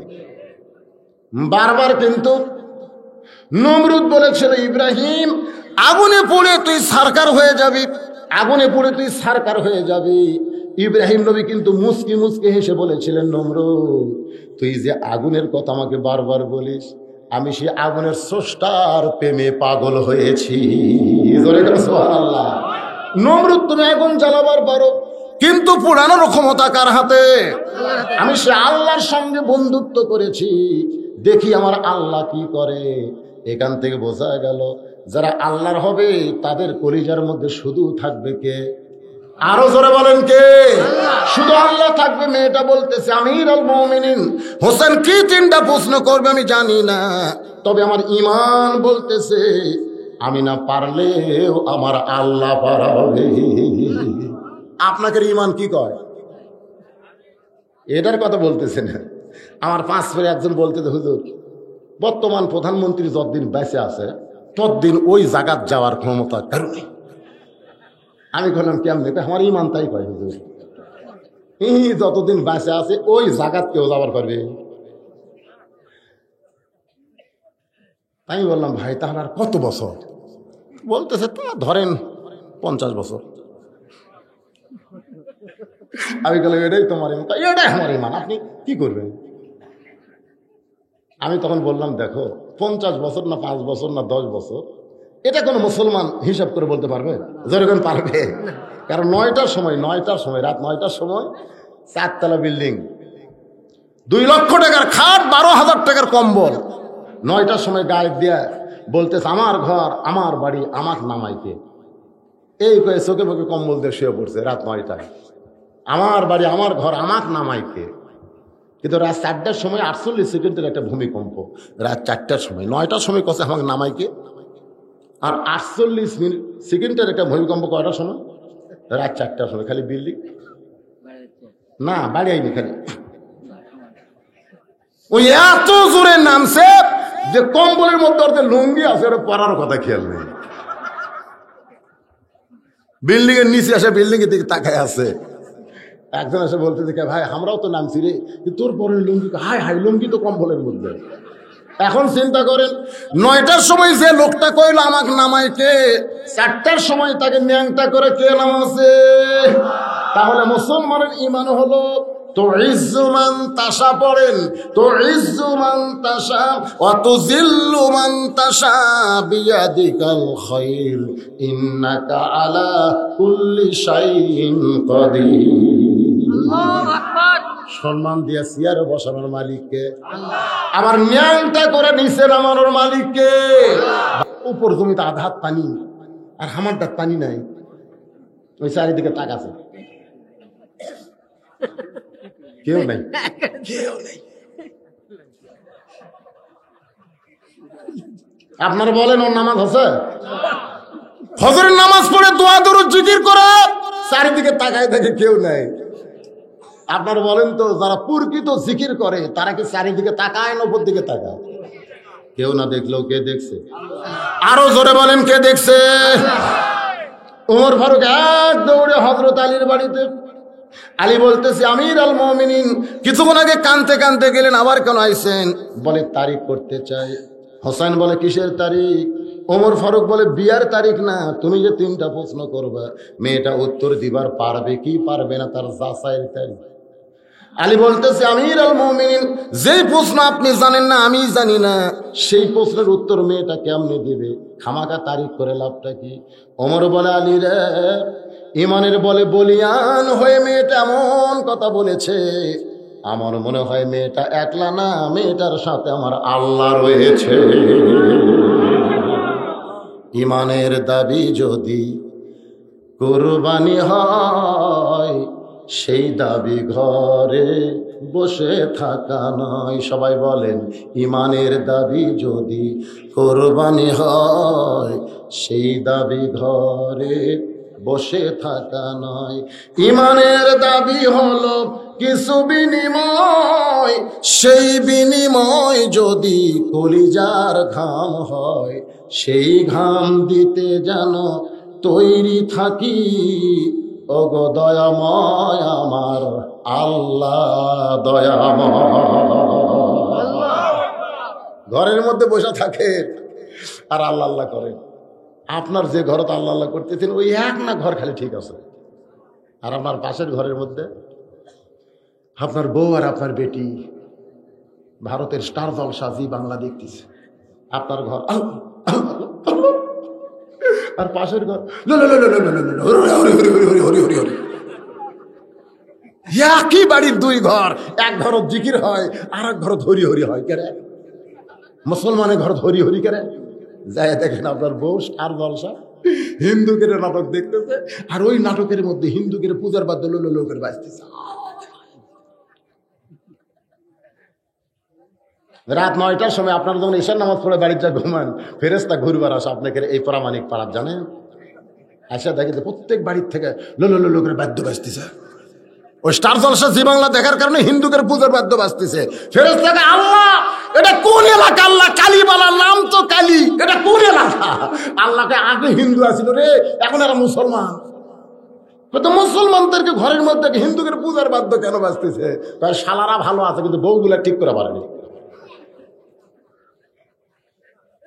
স্বামীগুলা ভালো আছে, বউগুলা ঠিক করতে পারে নাই। যদি আপনি জান্নাতে যাবার চান, আপনার বউকে আপনার হেফাজতে আনতে হবে। জোরে জোরে কথা ঠিক কি না? মান তাশাব্বা বিকওমিন ফাহুয়া মিনহুম। রাসূল বলেছেন, যে জাতির যে অনুসরণ করবে ওই জাতির সাথে বান্ধে জাহান্নামে দেওয়া হবে। তো পূজার বাদ্য কারা বাজাবে, মুসলমান না হিন্দু? তা আপনাকে ঘরত বাজে কেন ডিশের লাইন? বদরের যুদ্ধ করে সাহাবেরা যে সব পাইছে, আপনি খালি কিসি দিয়ে ডিশের লাইন কাটেন, একই সব, একই সব। বর্তমানে বাংলাদেশে বদর যুদ্ধ নাই, আবার ঘরে ঘরে আছে, খালি কাপড় কাটা কিসি দিয়ে আপনি ডিশের লাইন বিসমিল্লাহকে কাটে দেন। বউ যদি কয় ডিশের লাইন কাটলেন আমি থাকবো না, আপনি তখন বলবে, যা পুরে না বলে আর কতদিন থাকবো রে, যা যা পুরে না বউ। খালি যদি বলেন পুরানা বউ যা, ওই দোলাত করে আমি ডিজেল লাইনও দেখবো না, আমি আপনার ছাড়বো না। কিন্তু আমরা এই শক্ত কথা কবার পারি না দেখে বউ যা ইচ্ছা তাই। জোরে কোন কথা ঠিক কিনা? একটা মরদ মানুষ স্টার জলসা জি বাংলা দেখেন, একটাও দেখেন। যদি কোনো পুরুষ মানুষ দেখে বুঝবেন এর মধ্যে হিজড়ার স্বভাব আছে। যদি কোনো পুরুষ আপনাকে পুরুষের মধ্যে কেউ যদি হিন্দুকে স্টার জলসা জি বাংলা দেখে বুঝবেন তার মধ্যে কিসের স্বভাব আছে? হিজড়া সমাজ। কোনো মরদ মানুষ এই মেনা পেয়া পেয়া নাটক দেখবি না। কিরে ছেলেরা খেলা হাসতেছে রে, কিরে এরা যাবো আজ বুঝতেছে ভাই। গাড়ির থেকে নামলেই এরা এটাই বদলু রে, এটাই বদলু। ডাইরেক্ট অ্যাকশন, কোনো হুজুর নাই, কোনো হাজি নাই, ডাইরেক্ট এটাই বদলু। আশ্চর্য হয়ে যায় যে এই ছোট ছোট বাচ্চারা হাত সরাসরি বদলু কয়। সামনে বসে আসুন, শোনো বাবা শোনো, আল্লাহর বান্দার একটু মনোযোগ দিয়ে শুনবেন। ওমর ফারুক বলতেছে, হোসাইন তুমি যে 3টা প্রশ্ন করবা, মেয়েটা উত্তর দিবার পারবে কি পারবে না তার তারিখ করতে এসেছি। এখন নির্দিষ্ট তারিখ মোতাবেক আমার দিকে একটু খেয়াল করবেন। নির্দিষ্ট তারিখ মোতাবেক ডান পাশে হযরত ওমর বসে গেছে, বাম পাশে হযরত আলী বসেছেন, আর মাঝখানে হযরত হোসাইন বসেছে। সামনে একটা চাদর দেওয়া হয়েছে। আমার কথা কি খেয়াল করতেছেন? ডান পাশে হযরত ওমর, বাম পাশে হযরত আলী, মাঝখানে হোসাইন, সামনে একটা চাদর দেওয়া হয়েছে। চাদরের ওই পারে ওই 18 বছরের বয়সের মেয়েটাকে বসানো হয়েছে। আপনারা আগে বসাটার দিকে খেয়াল করেন। ডান পাশে হযরত ওমর, বাম পাশে হযরত আলী, মাঝখানে হোসাইন, সামনে চাদর, চাদরের ওই পারে 18 বছরের মেয়েটাকে বসানো হয়েছে। এখানে আমাদের একটা জিনিস খেয়াল করা লাগবে, সামনে চাদর দেওয়ার কারণ কি? সকলে জবান করে বলেন, কারণ কি? পর্দা। আরো জোরে পর্দা। অথচ আমাদের বাংলাদেশে মমতাজ বেগম গানে গানে কইছে, ওরে শরীয়তের মাওলানা চোখ 2টা করলা কানা, ওরে শরীয়তের মাওলানা চোখ 2টা করলা কানা, মনের পর্দা বড় পর্দা তোমরা খুঁজে পাইলা না, তেতুল হুজুর বুঝলো না। তেতুল তত্ত্ব কিছুদিন আগে হাসানুল কিনু বলে নাই, এই মোল্লা আর তেতুল তত্ত্ব শোনেন নাই? হাসানুল কিনু আজকে কয়েকদিন আগে সংসদের মধ্যে বলেছে, এই মোল্লারা ওয়াজের নামে রাজনীতি করে, ওয়াজের মাধ্যমে মানুষকে কোরআনের রাজত্বের দিকে ডাকে, আর এই তেতুল তত্ত্ব প্রচার করে। এই কথাগুলো ইনুস সাহেব বলল। আমি পরের দিন আমার মাহফিল ছিল নড়াইল, ইউটিউবে দেখবেন, আমি নড়াইল গিয়ে বলেছি, জিনু আর রাশেদ খান মিনন, তোমরা 2 জন যদি বাংলাদেশের কোন ইউনিয়ন পরিষদের চেয়ারম্যান হওয়ার জন্য দাঁড়াও, বাংলার জনগণ ভুল করেও তোমাকে ভোট দিয়ে চেয়ারম্যান বানাবে না, কারণ চেয়ারম্যান হওয়ার যোগ্যতা তোমাদের নাই। বর্তমান সরকারের দয়ায়, বর্তমান যে সরকার আছে এই সরকারের দয়ায় এরা সংসদে ঢোকার স্বাদ পাচ্ছে। জোরে কর কথা ঠিক কিনা? বর্তমান সরকারের পাশে না থাকলে ওরা চেয়ারম্যান হবে, আর ওরা সংসদে যায়। আর তেতুল তথ্য, আর মমতা আছে তেতুল হুজুর বলতে আহমদ শফি হুজুরকে বুঝাইছে। জানেন বর্তমানে 103 বছর বয়স। গোটা বাংলাদেশের ভিতরে সমস্ত আলেমেরা যাকে মাথার তাজ বলে সম্মান করে, আলেমদের ওস্তাদ, লক্ষ লক্ষ আলেমের ওস্তাদ আহমদ শফি, তাকে বানাইছে তেতুল হুজুর। জরিকন কি হুজুর? ওরে শরীয়তের মাওলানা চোখ 2টা করলা কানা, মনের পর্দা বড় পর্দা তোমরা খুঁজে পাইলা না। আপনার বলেন তো, মনের পর্দা যদি বড় পর্দা হয়, ওমর ফারুকের মন কেমন? একটু কথা কওয়া লাগবে। ওমরের মন কেমন? হোসেনের মন কেমন? আলীর মন কেমন? তাহলে মনের পর্দায় যদি পর্দা হয়, তাহলে 3 জনের মন তো ভালো, তাহলে সামনে চাদর দেওয়ার দরকার কি? এখানে চাদর যে হযরত ওমর বুঝাইলেন, আল্লাহ রাজত্ব যখন চালু থাকবে তখন মনের পর্দা পর্দা না, পর্দা হলো আল্লাহর আইন। এই কোরআনের রাজত্ব যখন চালু থাকবে তখন মনের পর্দা পর্দা না, পর্দা হলো কার আইন? আজকে বাংলাদেশের সরকার যদি পর্দার আইন চালু করত, তাহলে 6 বছরের বাচ্চাকে ধর্ষিতা হওয়া লাগতো না। আজকে নারী নিরাপত্তার নামে সরকার বহু আইন করেছে, করেনি? ধর্ষণের মৃত্যুদণ্ড, অ্যাসিড মারলে মৃত্যুদণ্ড, ইফটিজিং করলে 2 বছরের কারাদণ্ড। এত কঠিন কঠিন আইন করার পরেও বাংলাদেশের নারীরা কিন্তু নিরাপত্তা পাচ্ছে না। কারণ কি? বোঝা লাগবে তো, যে ঘরের মধ্যে যে শুটকি মাছ আছে, এই শুটকি মাছ যদি ঘরে থাকে, বিড়ালকে কোনোদিন দাওয়াত দেওয়া লাগে? যে আমার ঘরে শুটকি আছে, বিড়াল তোমার দাওয়াত লাগে না। শুটকির গন্ধ বিড়ালের নাকের সাথে একটা সম্পর্ক আছে না নেই? বিড়াল ঘরের মধ্যে যায়, দেখে ঘরের দরজা খোলা পায়, বিড়াল খুশি হইয়া খাটের তলে ভুলকি দিয়ে দেখে পাতিলে শুটকি আছে, তার উপর কোনো ঢাকনা নাই। ঢাকনা ছাড়া শুটকির পাতিলে বিড়াল বিসমিল্লাহ ছাড়া মুখ দিয়ে সমানে শুটকি খায়। খসর খসর শব্দতে শুটকির মালিক চিন্তা করে, কে শব্দ কি? আইসা দেখে বিড়াল কাম সারতেছে। পিছন দিক থেকে বিড়ালকে খফ করে ধরে বলতেছে, বিড়াল আমার 2000 টাকা কেজি শুটকি তুই কেন খাইনি বল? পুনরায় যদি শুটকি খাস তোরে 20টা বেত মারবো। যেই বিড়ালকে একটা বেত মারলে বিড়াল মইরা যাবে, সেই বিড়ালকে 20টা বেতের আইন দেয় বিড়ালকে ছাইরা দিয়েছে। ঘরের দরজা জানলা আগের মতোই খোলা রাখছে। আপনার বলেন তো 20টা বেতের আইনে কি বিড়াল শুটকি খাওয়া বন্ধ করবে? তুমি যতই আইন করো বিড়ালের হাত থেকে শুটকি বাঁচাবার পারবে না। শুটকি যদি তুমি বাঁচাবার চাও তাহলে তোমার মিথ্যা 20টা বেতের আইনের দরকার নাই। দরজা জানলা বন্ধ করে দাও। বিড়ালের বাপেরও ক্ষমতা নাই শুটকির কাছে আসতে পারে। আজকে নারী নিরাপত্তার নামে যত আইন করেছে সরকার, একটা আইনেরও দরকার নাই। খালি নারীদের জন্য দরজা জানলা মানে পর্দার আইনটা চালু করে দে, বাংলার প্রত্যেকটা নারী আল্লাহ রহমতে নিরাপত্তা পাবে। জোরে বলেন ঠিক? চিন্তা করেন। ওমর ফারুক বলে, হোসেন এখন তুমি প্রশ্ন শুরু করে দাও, এখন তুমি প্রশ্ন শুরু করে দাও। প্রশ্ন হলো কয়টা? খুব খেয়াল করবেন। হোসেন রাদিয়াল্লাহু বলে, রে মেয়ে আব্দুল, এগুলো কে খাবে? চাটা খাবে কে? আপনার চা খাবেন? চা খাবেন? কেউ খাবার চাষা? এই এখানে কে চা খাবি রে? আমি আমার ওয়াজের জীবনে তেজো চা খাইনি, এই জন্যে খাই না যে এতগুলো মানুষের বসে থেকে চা খাওয়া একটা চরম বেদন। আপনাদের মধ্যে কারুর খাওয়ার মন চায় তাহলে সাইডে দেখায় আসে। হ্যাঁ, কেউ খাবে না, কেউ খাবে না।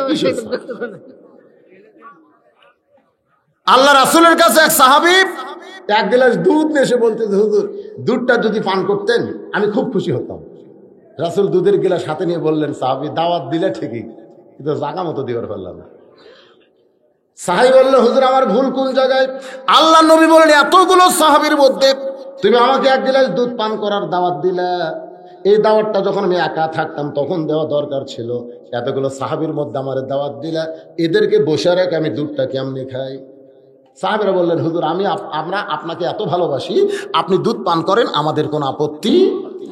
আল্লাহ রাসূল বললেন, তোমরা যেমন আমাকে ভালোবাসো তার চাইতে আমি 100 গুণ বেশি তোমাদের ভালোবাসি। এখন কি করবে? গরিব সাহাবী চোখের পানি বের করে কান্দে। আল্লাহর নবী দুধের গিলাস নিয়ে বলে, সাহাবীরা রে, ও দাওয়াত দিতে ভুল করেছে, ও দাওয়াত দিতে ভুল করেছে। তাই বলে আমি কি দাওয়াত দিতে ভুল করব নাকি?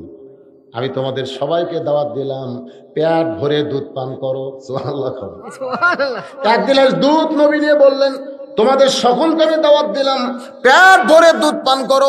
এই বলে আল্লাহ নবী দুধের গিলাসে মুখ লাগাই দেয়া কিছু দুধ পান করা আবু বকরকে বলে, আবু বকর পেট ভরে দুধ পান করে ওমরকে পার করে দাও, ওমর পেট ভরে দুধ পান করে ওসমানকে দাও, ওসমান পেট ভরে দুধ পান করে আলীকে দাও। হয়তো আবু বকর দুধের গিলাস নিয়ে নবীর মুখের দিকে একবার তাকায়, দুধের গিলাসের দিকে একবার তাকায়। যতটুকু দুধ গিলাসের মধ্যে আছে পেট ভরা তো দূরের কথা, আমি সম্পূর্ণ দুধ পান করলে আমার আধা পেটে হবে না, তাহলে পেট ভরে কেমনে খাই? রাসূল বলে, আবু বকর তোমার যে 2 চোখ দুধ কম দেখতেছে ওই 2 চোখ বন্ধ করে দাও। যে 2 চোখ দুধ কম দেখতেছে ওই 2 চোখ বন্ধ করে দাও। অবাক করে আল্লাহ 2টা চোখ বন্ধ করে দিলেন। ইয়ানজুরু বিনুরিল্লাহ, তাকায় দেখে দুধের গিলাস নাই, আল্লাহ দুধের ভাণ্ড বানায়া দিছে। আবু বকর আল্লাহ পেট ভর পান করে ওমর ফারুককে দেয়। ওমর ফারুক আবু বকরের দিকে তাকায়, গিলাসের দিকে তাকায়, গিলাসের দিকে তাকায়, আবু বকরের দিকে তাকায়, বলে তুমি তো ঢক ঢক করে দুধ পান করলে, কিন্তু গিলাসের তো কিছুই ফুরাইনি, তুমি কি দুধ পান করলে না অভিনয় করলে? আবু বকর বাল্লিগো আননি ওয়ালাও আয়া, বাল্লিগো আননি ওয়ালাও আয়া। আবু বকর বলে, ওমর চোখ বন্ধ করো, ওমর ফারুক চোখ বন্ধ করে দেখে হাতের গিলাস গিলাস না, ওটা আল্লাহ দুধের বালতি বানায় দিয়েছে, পেট ভরে পান করে ওসমানকে দেয়। এক একে 70 জন সাহাবীর চোখ বন্ধ করে দুধ পান করে নবীর হাতে যখন গিলাসটা দিছে, নবী গিলাসটা দাওয়াতকারী সাহাবীর হাতে ফেরত দেয়। সাহাবী তাকায় দেখে যেমন দুধ তেমনি দেখা যায়। বলে, ইয়া রাসূলুল্লাহ, আমি যতটুকু দুধ এনেছি ততটুকুই তো গিলাসের মধ্যে আছে। আল্লাহ নবী বললেন, আল্লাহ দুধটা ঠিক রেখে বরকতের উপরে 70 জন সাহাবীর পেট ভরায়া দিছে। তাহলে সবাইকে খাওয়ানোর নিয়ত করা, এটা কি কমে যাওয়া না বরকত হওয়া? আমি তো বলতেছি এনারা সবাইকে খাওয়াবে, পোলা খাওয়াবে, তবারক নাই, আবার চা খাওয়ার কি দরকার? কেমন খারাপ করতেছেন? আল্লাহর বান্দার একটু খেয়াল করেন। উমর ফারুক বলে, হোসাইন এখন তুমি প্রশ্ন শুরু করে দাও। এবার হোসাইন রাদিয়াল্লাহু দাঁড়িয়ে প্রশ্ন করতেছে, একটু মনোযোগ দিবেন। হোসাইন বলতেছে, রে মেয়ে, তুমি একা একা বসে আছো, তাই বলে মনে করো না তুমি একলা হয়ে গেছো, বরং আমি হোসাইন বড় একা হয়েছি। ওমর ফারুক বলে, হোসাইন প্রশ্ন করা বাদ দে, তুমি কি বলতেছো? তুমি একা কেমনে হলে? তোমার ডান পাশে আমি বসে আছি, বাম পাশে তোমার বাবা বসে আছে, তাহলে তুমি কেমনে একলা হলে? হোসেন বলে, রে মেয়ে, তুমি একা একা বসে আছো তাই বলে মনে করো না তুমি একলা। আমার ডান পাশে যেই মহামানব, আমার বাম পাশে যে মহামানব বসে আছে, এই দুইটা মানুষ শুধু দেহ নিয়ে আমার পাশে বসেছে, কিন্তু মনে মনে তোমার পক্ষ নিয়েছে। আপনারা বলেন, হযরত ওমর কার পক্ষে? হযরত আলী কার পক্ষে? কিন্তু বসে আছে ছেলের পক্ষে, ছেলের ধারে। তার মানে বোঝা গেল ছেলের ধারেই শুধু দেহ নিয়ে বসে থাকলে হবে না, শুধু দেহ নিয়ে থাকলে হবে না, মনটার দিকে খেয়াল করা লাগবে। ওমর ফারুক বলো, হোসেন এখন তুমি প্রশ্ন করো। আমার মায়েরা যারা পর্দার অন্তরালে একটু মনোযোগ দিয়ে শুনবেন। হোসেন বলে, 1 নম্বর প্রশ্ন হলো, আমার মাকে তুমি জানো? যেই বলছে আমার মাকে তুমি জানো, সঙ্গে সঙ্গে হযরত আলী চমকে উঠছে, হযরত আলী চমকে উঠছে। আমি ছেলের সঙ্গে আছি, ছেলে আমার কথা না বলে তার মায়ের কথা কেন বলতেছে? হোসেন তো বলতে পারতো, এ মেয়ে, আমার বাবাকে তুমি জানো? বাবার কথা না বলে মায়ের কথা বলার পিছনে কারণ হলো, বাবা আনন্দে মাতিয়া সাগরে ভাসাইয়া সেই যে চইলা যায় খবর লয় না, মাজন ধরিয়া উদরে কতই যতন করে, 10 মাস পরে পায় প্রসবের বেদনা, এমন দরদি ভবে কেউ হবে না আমার মা। মা গো মা, তো একটা ডাক দেন তো, মা। কি কেমন লাগে? মা বলেন, মা। কি বলবো প্রসবের কথা, মা বিনে সেই ব্যথা কেউ তো বুঝিবে না। মাজন ঠেকিয়া সন্তানের দায়, অকালে মা মারা যায়। মাজন ঠেকিয়া সন্তানের দায়, অকালে মা মারা যায়। কেন সে মায়ের ভক্তি করবা না? এমন দরদি ভবে কেউ হবে না আমার মা গো। হোসেন বলতেছে, রে মেয়ে, আমার 1 নম্বর প্রশ্ন হলো, আমার মাকে তুমি জানো? সঙ্গে সঙ্গে মেয়েটা বলে, হোসাইন, আপনার মাকে আমি চিনি। যেই কইছি চিনি, উমর ফারুক জিব্বাত কামড় খাইছে, হযরত আলী চোখ দিয়ে দর দর করে পানি পড়তেছে, আর হোসাইন মুস্কি মুস্কি হাসতেছে। 3 বিচারক 3 রকম। কয় বিচারক? উমর ফারুক জিব্বাত কামড় খাইছে, আর হযরত আলী চোখ দিয়ে দর দর করে পানি পড়তেছে, আর হোসাইন মুস্কি মুস্কি হাসতেছে। একটু খেয়াল করবেন, ওমর ফারুক জিব্বাত কামড় খাওয়ার কারণ হলো প্রথম প্রশ্নই আউট। প্রথম প্রশ্নে আউট। প্রশ্ন করলো, আমার মাকে জানো? আর উত্তর দিলে, আমি চিনি। তুই কেমনে চিনবি রে? হোসেনের মা কি পাড়া বেড়ানি নাকি? পাড়া বেড়ানি কি? পাড়ার অমুকের বউকে সবাই চেনে। আপনার বউকে যদি পাড়ার সব লোক চেনে, আপনি বেশক জাহান্নামী। আপনি লেখেন, আপনি জাহান্নামে যাবেন। আপনার বউ যদি গোটা পাড়ার লোক চিনে, জুমুকের বইয়ের চোখের চেহারা ভালো রে, আরেকজন কয় গোলাপের টাপির মতন মুখ রে, আরেকজন কয় খাটো না হোক রে, ফর্সা রে, বুঝবেন আপনি জাহান্নামে যাবেন। কেন? আপনার বউ পাড়ার লোক চিনে কেন? আল্লাহ রাসূল বলেছে, আদ-দায়ুসু লা ইয়াদখুলুল জান্নাহ। দাইস কোনোদিন জান্নাতে যাবে না। সাহাবীরা বললেন দাইস কোন নারী? আল্লাহ নবী বলে দাইস নারী না, দাইস হলো সকল পুরুষ যাদের অধীনে নারীরা পর্দা করে না। তাহলে আমার বউ গোটা পাড়ার লোক চিনে, তার মানে লক্ষণ ভালো। এ কথা আমার লক্ষণ ভালো। আপনারা অনেক সময় তো মোটর সাইকেলের ভিতরে বউ নিয়ে ঈদের দিন অমুক দিন একটু গোটা পাড়া ঘরে ঘরে না, এরকম ঘরে না বউ দেখাচ্ছে, জনগণ দেখতেছে অমুকের বউ। যে কয়টা যুবক আপনার বউ দেখেছে, দেখার মধ্যেও কিন্তু দেখার সাইজ আছে, কেউ দেখা এরকম দেখে কয় ঢুকি চিবি মারছে, কেউ আর দেখে করছে মাল ভালোই রে। এরকম এক একজন এক এক দেখছে।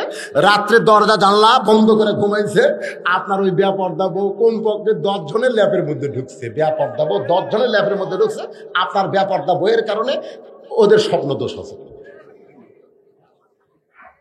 হাসতেছেন কেন? আজকে যুবকেরা যে স্বপ্ন হয়, এটা কি এটা পর্দানিশী নারীর জন্য না, বেপর্দা নারীর কারণে আমাদের যুবকদের শরীর শেষ হয়ে গেল।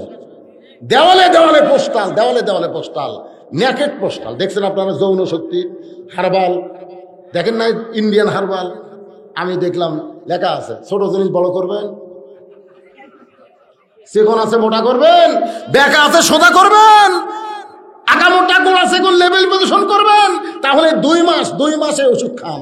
আপনি খালি 2 মাস ওষুধ খাবেন, আপনি প্রথম 7 দিন ভালো থাকবেন, পরে আপনি হিজড়া হয়ে যাবেন, হিজড়া হয়ে যাবেন। মুসলমান কোনদিন ইন্ডিয়ান হারবাল খাওয়া লাগবে না। মুসলমানের সবচাইতে বড় ওষুধ হলো আল্লাহর কোরআন। জোরে গান কথা ঠিক কি না? অনুনাজ্জিলু মিনাল কুরআনি মা হুয়া শিফাউ ওয়া রাহমাতুল লিল মুমিনিন। সব সমস্যার সমাধান। এত আস্তে করলেন কেন? এর চাইতে জোরে পারবেন না? সব সমস্যার সমাধান আল কোরআনের আলো।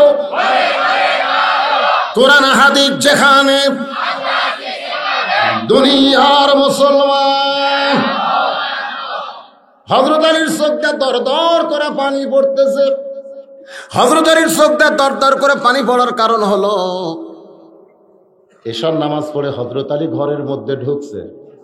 খুব খেয়াল করবেন, ঘরের মধ্যে ঢুইকা দেখে ঘর সুন্দর, হাসান হোসেনকে সুন্দর করে সাজায় দিয়া মা ফাতেমা সুন্দরী সাইদা গুলিদা বসে আছে।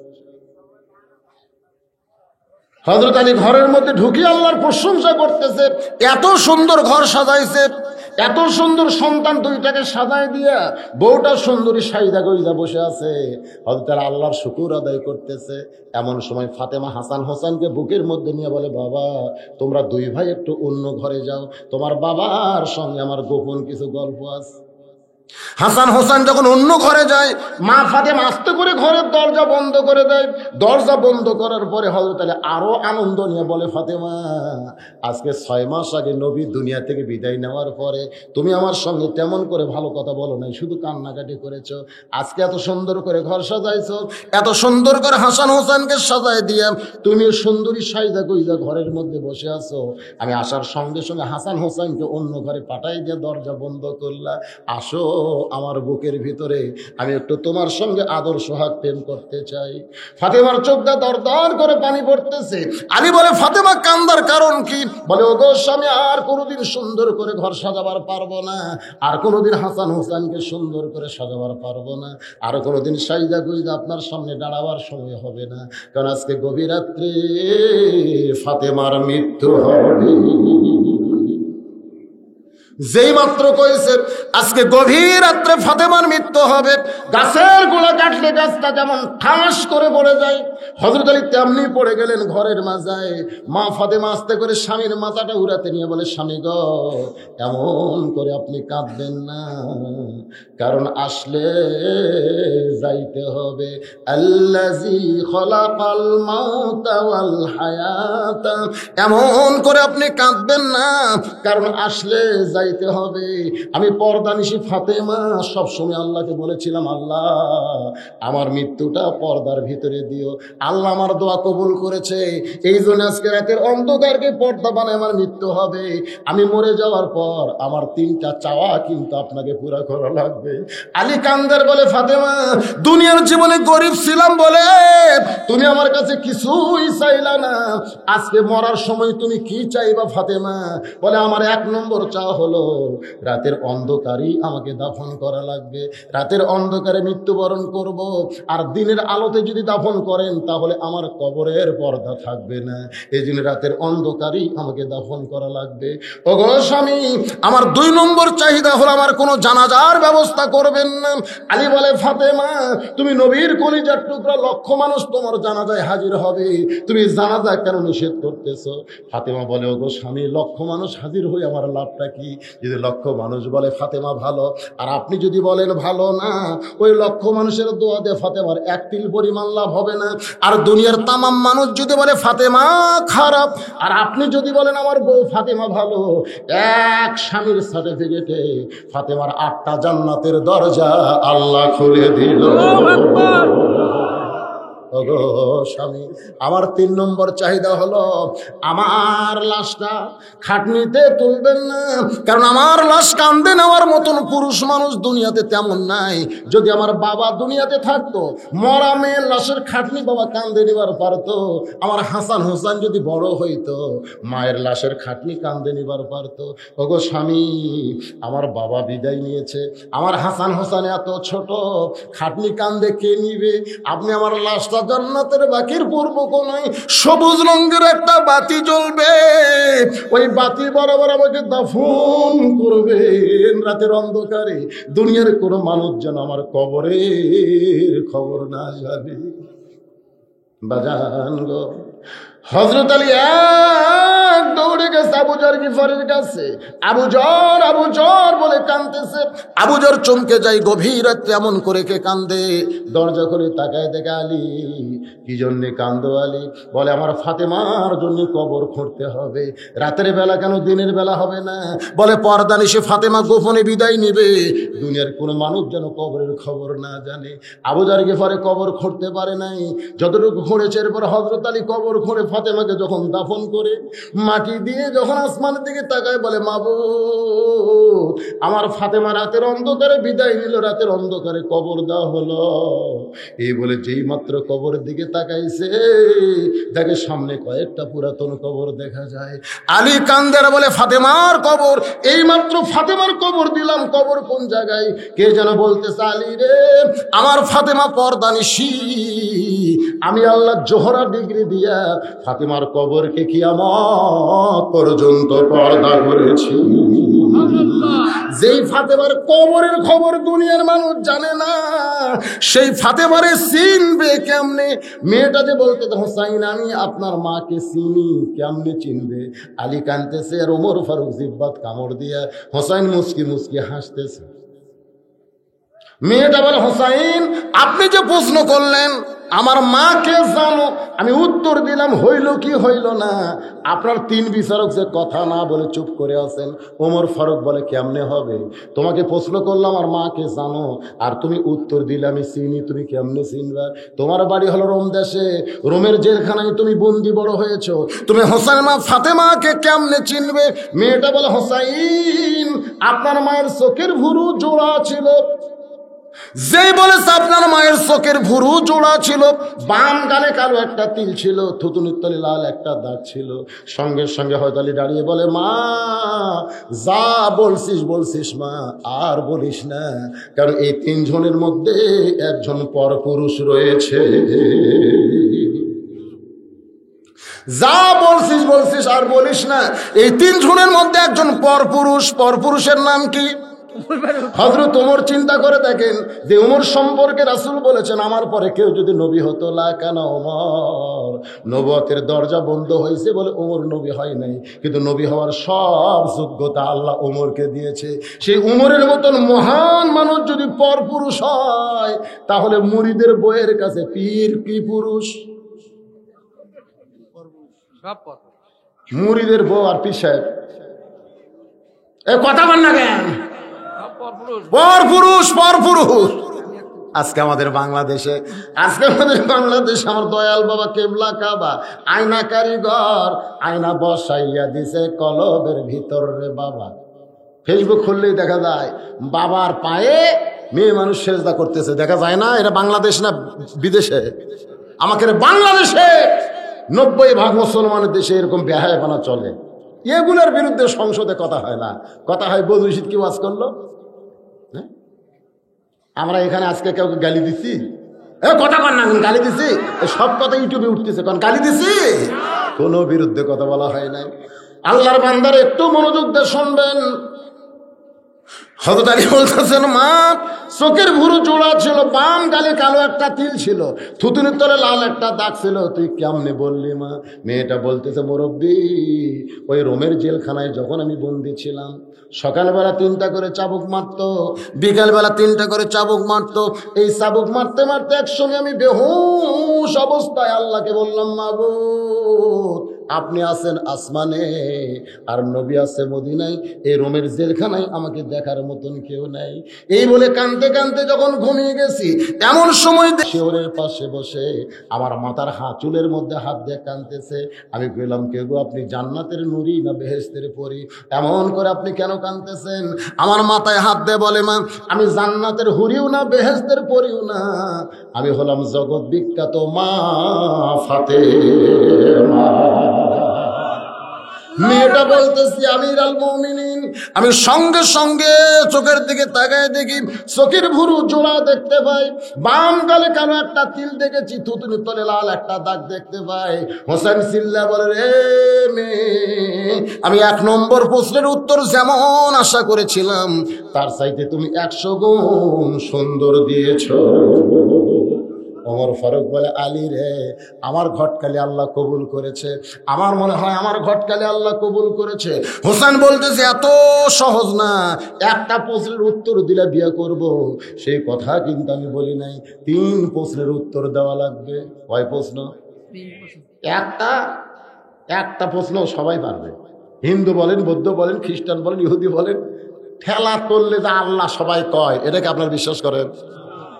যুদ্ধের সময় অনেক হিন্দুরা আল্লাহর দিকে খেলাপ করে। আর আমার জীবনে বাস্তব, আমি ওই কাজীপুর পৌরসভার মধ্যে আমার গাড়ি থুইয়া যমুনার ওই পারে মাঝনা বাড়ি, আমার ওয়াজ মাঝনা বাড়ি। তো মাহফিল কমিটি বিশাল একটা নৌকা নিয়ে যাচ্ছেন, একেবারে লঞ্চের মতো। আমি নৌকার মাঝে বসলাম, দেখি 100 যাত্রী নৌকা যখন যমুনার মাঝখানে, আল্লাহর কি শান, আসমানে কালো মেঘ, মেঘের মধ্যে বাতাস। যেই বাতাস শুরু হলো, ওই নৌকায় এতগুলো মানুষের মধ্যে 2 জন হিন্দু ছিল। ওই 2 হিন্দু আমার কাছে এসে বলতে যে, হুজুর কিছু একটা করেন।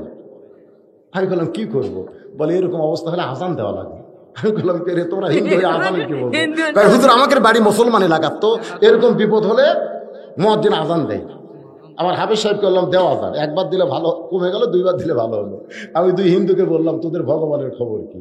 ওরা 2 জন নিচের দিকে তাকায় বলতেছে, ঠেলাত পোলে ভগবান আছে, ঠেলাত পোলে সবাই আল্লাহ কয়, জোরে কন কি কয়? তাহলে কবরে 3টা প্রশ্নের মধ্যে 1 নম্বর প্রশ্নের উত্তর সবাই পারবে। হিন্দুরাও আল্লাহ বলবে, খ্রিস্টানও আল্লাহ বলবে, ইহুদিও আল্লাহ বলবে, মুসলমানও আল্লাহ বলবে। কিন্তু 2 নম্বর প্রশ্ন যখন করবে, তখন ধরা খাবে। যখন 2 নম্বর বলবে, আমার দিনুকা, তোমার দিন কি, তখন তার কথা হবে না। একমাত্র কারা পারবে? অমাইয়াবতাগি গায়রাল ইসলাম দীনান ফালাই ইউকবাল মিনহু, একমাত্র আমরাই পারবো। জোরে কোন কথা ঠিক কি না? ওমর ফারুক বলে, হোসাইন এখন তুমি 2 নম্বর প্রশ্ন করো। এবার হোসাইন 2 নম্বর প্রশ্ন করতেছে, একটু মনোযোগ দিয়ে শুনবেন, বিরক্ত হচ্ছেন? একটু মনোযোগ দিয়ে শুনবেন। হোসাইন 2 নম্বর প্রশ্ন করতেছে, রে মেয়ে, আমার 2 নম্বর প্রশ্ন হলো, 6 বছর বয়সে তুমি যে ঈমান গ্রহণ করলা, 6 বছর বয়সে তুমি যে ঈমান গ্রহণ করলা, তোমার দাদা খ্রিস্টান, তোমার বাবা খ্রিস্টান, তোমার মা খ্রিস্টান, ওই রোম দেশের সকলেই খ্রিস্টান। ওই খ্রিস্টান দেশের মধ্যে 6 বছর বয়সে তুমি ঈমান পাইলা কোথায়? ঈমানের খবর তোমাকে কে দিল? কি কারণে তুমি ঈমান গ্রহণ করলা? এটাই হলো আমার 2 নম্বর প্রশ্ন। ওমর ফারুক থরথর করে কাঁপতেছে। কাঁপার কারণ হলো, এই প্রশ্ন ওমরের করা দরকার ছিল। দরকার কথা ঠিক কিনা? যখন 2 পাহাড়ের মাঝখানে মেয়েটাকে দেখেছে, মেয়েটা যখন বলতে 6 দিন হলে খুঁজতেছি। আমার দুঃখ হলো 6 বছর বয়সে ঈমান গ্রহণ করেছি। তখন কিন্তু হযরত ওমরই প্রশ্ন করা দরকার ছিল, 6 বছর বয়সে তুমি ঈমান কেমনে পাইলা? যেই প্রশ্ন হযরত ওমর করতে পারে নাই, সেই প্রশ্ন করলো হুসাইন। জোরে কান কে? সেই প্রশ্ন করলো হুসাইন, 6 বছর বয়সে ঈমান কেমনে পাইলা? এবার মেয়েটা বলে, হুসাইন 6 বছর বয়সে ঈমান কেমনে পাইলাম যদি আমি বলতে চাই আপনারা কিন্তু বড় কষ্ট পাবেন। ওমর ফারুক বলে, বিয়া যদি বসবার চাও তাহলে 2 নম্বর প্রশ্নের উত্তর দাও, যতই কষ্ট পায় হুসাইনের সঙ্গে তোমার বিয়াটা আমি ওমর দেখবার চাই। জোরে বল সুবহানাল্লাহ। মেয়েটা বলতেছে, আমিরুল মুমিনিন 6 বছর বয়সে ঈমান কেমনে পাইলাম তাহলে শোনেন। আমি আমার মায়ের কাছে ছিলাম অন্দরমহলে। আমি দুনিয়ার সাধারণ কোনো ঘরের মেয়ে না। আমার দাদা হলো রোম সম্রাট কাইসার। অন্দরমহলে গিয়া আমার মায়ের কাছে বলতেছে, আমার নাতনি কোন জায়গায়? আমি তখন ঘর থেকে বের হয়ে বললাম, দাদু ভাই। আমার দাদা বলে, নাতনি রে, আজকে রোমের রাজ দরবারে খেলা হবে, তুই কি খেলা দেখতে যাবি? আমি 6 বছরের ছোট্ট মেয়েকে দাদা যখন বলতেছে রোমের রাজ দরবারে খেলা হবে, তুই কি খেলা দেখতে যাবি? আমি বললাম, দাদু ভাই আমি খেলা দেখবার চাই। দাদা আমার হাতটা ধরে রোমের রাজ দরবারে দাদার সিংহাসনের পাশে আমার জন্য ছোট একটা চেয়ার সেট করে রেখেছে। ওই চেয়ারে বসে বললাম, দাদু ভাই খেলা কোন জায়গায়? আমার দাদা বলে, ওই যে তাকায় দেখ। মেয়েটা বলে, হুসাইন ওই 6 বছর বয়স ঈমান কেমনে পাইলাম শুনতে যদি চান তাহলে শোনেন। আমার দাদা বলে, ওই যে তাকায় দেখ। আমি তাকাই দেখি একটা মানুষের 2টা চোখ কালো কাপড় দিয়ে বেঁধে রেখেছে, ওই মানুষের 2টা হাত কালো রশি দিয়ে বেঁধে রেখেছে, ওই মানুষের 2টা পা লোহার শিকল দিয়ে আটকায় রাখছে। আমি বললাম, দাদু ভাই খেলা দেখার কথা বলে নিয়ে আসে, আপনি আমারে যা দেখাচ্ছেন ওইটা একটা মানুষ আমি দেখতে পাই। আমার দাদা বলে, খবরদার, মানুষ না মানুষ না মানুষ বলবি না, ওটা মানুষ না রে, ওইটা হইল মুসলমান। মেয়েটা বলা, হুসাইন আমি 6 বছর বয়সে বুঝতে পারলাম খ্রিস্টান জাতেরা মুসলমানকে মানুষ মনে করে না, এই মালওয়ানের বাচ্চারা মুসলমানকে মানুষ মনে করে না, ইহুদেরা কিন্তু মুসলমানকে মানুষ মনে করে না। আমাদের প্রতিবেশী ভারত যদি মুসলমানকে মানুষ মনে করত তাহলে 400 বছরের পুরাতন বাবরি মসজিদ ভাঙ্গা ওই জায়গায় রাম মন্দির বানানোর রায় দিবার পারত না। জোরে কোন কথা ঠিক কি না? আল্লাহর বান্দারা একটু মনোযোগ দেন। মেয়েটা বলে, হুসাইন আমার দাদা বলতেছে ওইটা মানুষ না রে, ওইটা মানুষ না, ওইটা হলো মুসলমান।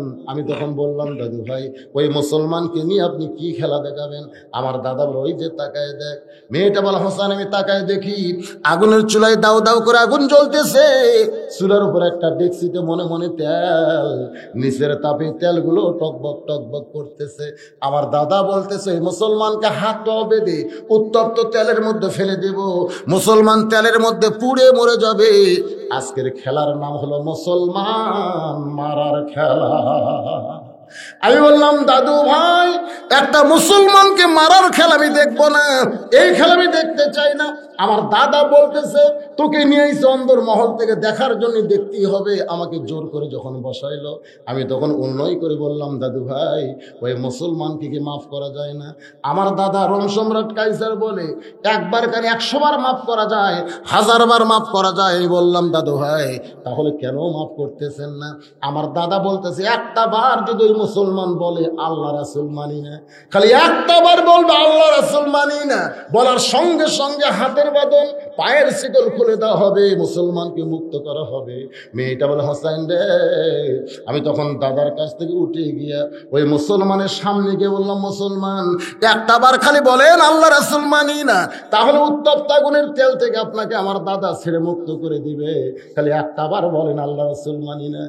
এ হুসাইন শোনো, আমি 6 বছরের ছোট্ট মেয়ের সামনে ওই মুসলমান চিৎকার করে বলতেছে, রে মা তুমি ছোট্ট মানুষ, তুমি বুঝো না, তোমার কাছে জীবনের দাম বেশি, কিন্তু একজন মুসলমানের কাছে জীবনের চাইতে ঈমানের দাম অনেক বেশি। দরকার হলে আমি গোটা দুনিয়া ছাড়বো, কিন্তু এক মুহূর্তের জন্য আল্লাহ রাসূল আমি ছাড়তে পারবো না। মেয়েটা বলে, হোসেন রে, এই কথা যেই মাত্র মুসলমান বলেছে, আমার দাদা রোম সম্রাট কাইসার সিংহাসন থেকে দাঁড়িয়ে বলে, আর দেরি করা যায় না, ওই মুসলমানকে হাত পা বেঁধে উত্তপ্ত তেলের মধ্যে ফেলে দাও। আমি যাবার চাইলে দাদা আমার হাতটা জোর করে ধরে রাখে। আমি তাকায় দেখি ওই মুসলমানকে উত্তপ্ত তেলের দিকে নিয়ে যাচ্ছে। মুসলমান একটাবার পিছন টান দেয় না, একটাবার হিঁকা নেয় না, একটাবারও বলেন আমি মরতে চাই না, মরতে চাই না, বরং সবসময় দেখি মুসলমান বিড়বিড় করে বলতেছে, ওয়ালা তাকুলু লিমান ইউকতালু ফি সাবিলিল্লাহি আমওয়াতুন বাল আহইয়াউ ওয়ালাকিন লা তাশউরুন। আল্লাহু আকবার। জুড়ে বলেন না কেন আপনার মুসলমান? লিল্লাহি তাকবীর। মেয়েটা বলতে তো হোসাইন, আমি তখন বুঝতে পারি নাই কি যেন বিড়বিড় করে বলে। যখন আগুনের চুলার কাছে নিয়ে আইছে, তখন আমি বাধ্য হইয়া দুইটা হাত আমার চোখের সামনে দিলাম। একটা জীবন্ত মানুষকে আগুনের তেলের মধ্যে মারবে, এটা আমি 6 বছরের ছোট্ট মেয়ে কেমনে দেখবো? এই জন্য রাসূল বলেছেন, কুল্লু মাউলুদুন ইউলিদু আলাল ফিতরা।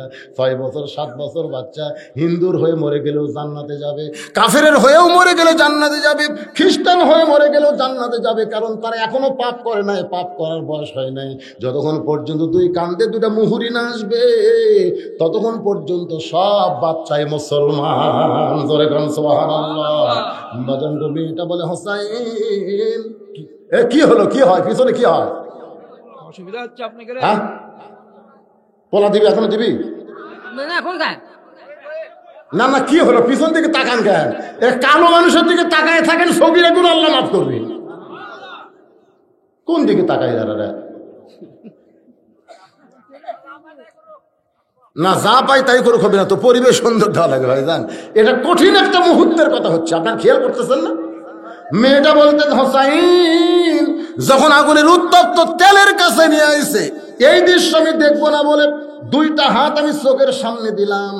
আমি যখন চোখের সামনে দুইটা হাত দিছি, সঙ্গে সঙ্গে একটা মধুর বাণী আমার কানের মধ্যে ঢুকতেছে। সেই বাণীটা হলো, লা ইলাহা ইল্লাল্লাহু মুহাম্মাদুর রাসূলুল্লাহ। মেয়েটা বলে, হোসাইন ওই মুসলমান এত জোরে কলমা পড়তেছে, যেই কলমার আওয়াজটা আমার কানের মধ্যে দিয়ে আমার কলিজার মধ্যে জায়গা নিয়েছে। আমার দুইটা হাত চোখের সামনে, আমি তখন দেখতে পাই, মেয়েটা বলতেছে, আমি তখন দেখতে পাই ওই মুসলমানের দেহ খাঁচাটা উত্তপ্ত তেলের মধ্যে পড়তেছে। ওই তেলের মধ্যে পর আগে খাঁচার ভিতর থেকে একটা পাখি কে যেন ধরে সবুজ রঙের বাগানে ছেড়ে দেয়। আমি দেখলাম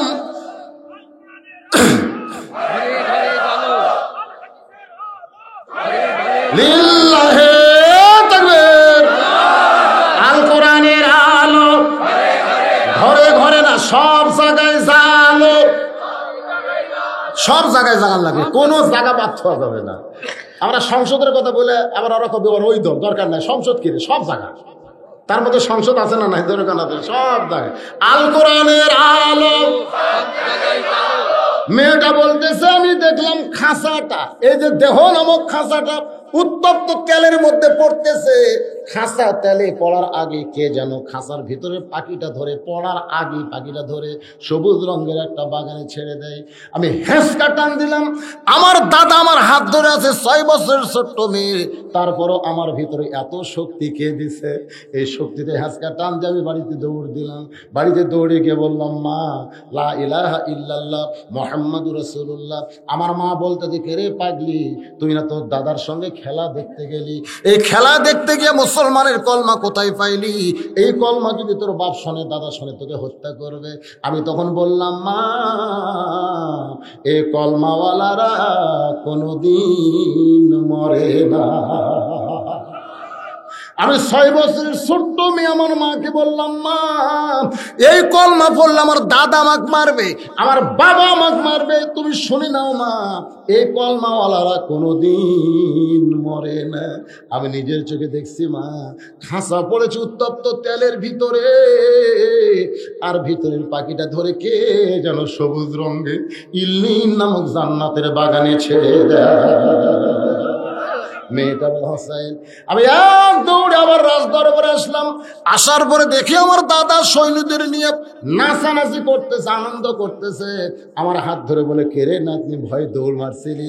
ওই যে দেখ, মুসলমানকে পুড়িয়া ছারখার করে দিলাম, উত্তপ্ত তেলের মধ্যে মুসলমান কই ভাদা মাছের মতন মরে পড়ে আছে, দেখ রে, তাকায় দেখ। আমি তখন মুসকি মুসকি হাসি।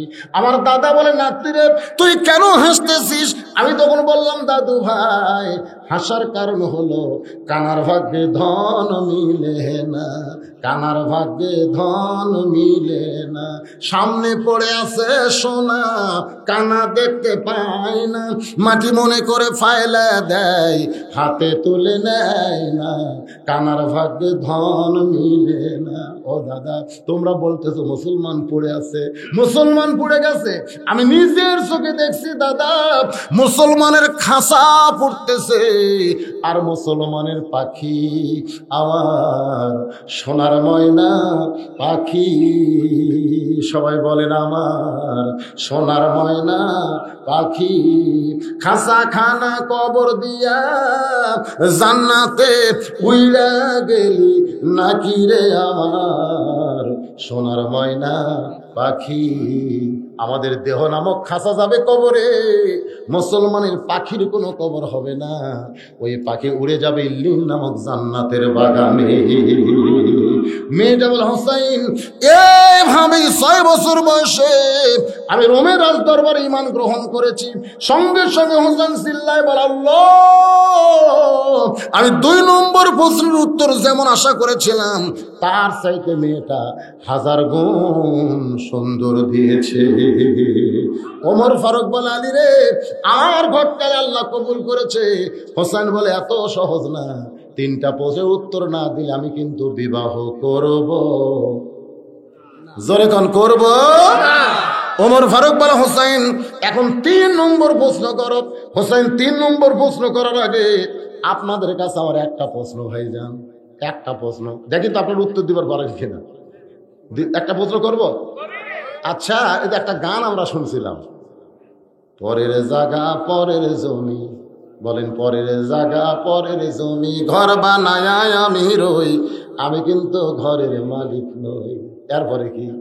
জমিদারের ইচ্ছা মতন দেই না জমিন চাষ, তাই তো ফসল ফলে না রে দুঃখ 12 মাস, আমি খাজনা পাতি সবই দিলাম, তবু জমিন হয় যে নিলাম, দুঃখের কথা কারে কই, পরের জায়গা পরের জমি, ঘর বানায় আমি রই, জমিদারের ইচ্ছা মতন দেই না জমিন চাষ। জমিদারকে আরো জোরে কারণ, জমিদারকে সেই জমিদার ইচ্ছা করেছেন, ওমা তুনফিকু মিন শাইইন ফি সাবিলিল্লাহি ওয়াফা ইলাইকুম ওয়া আনতুম লা তুজলামুন।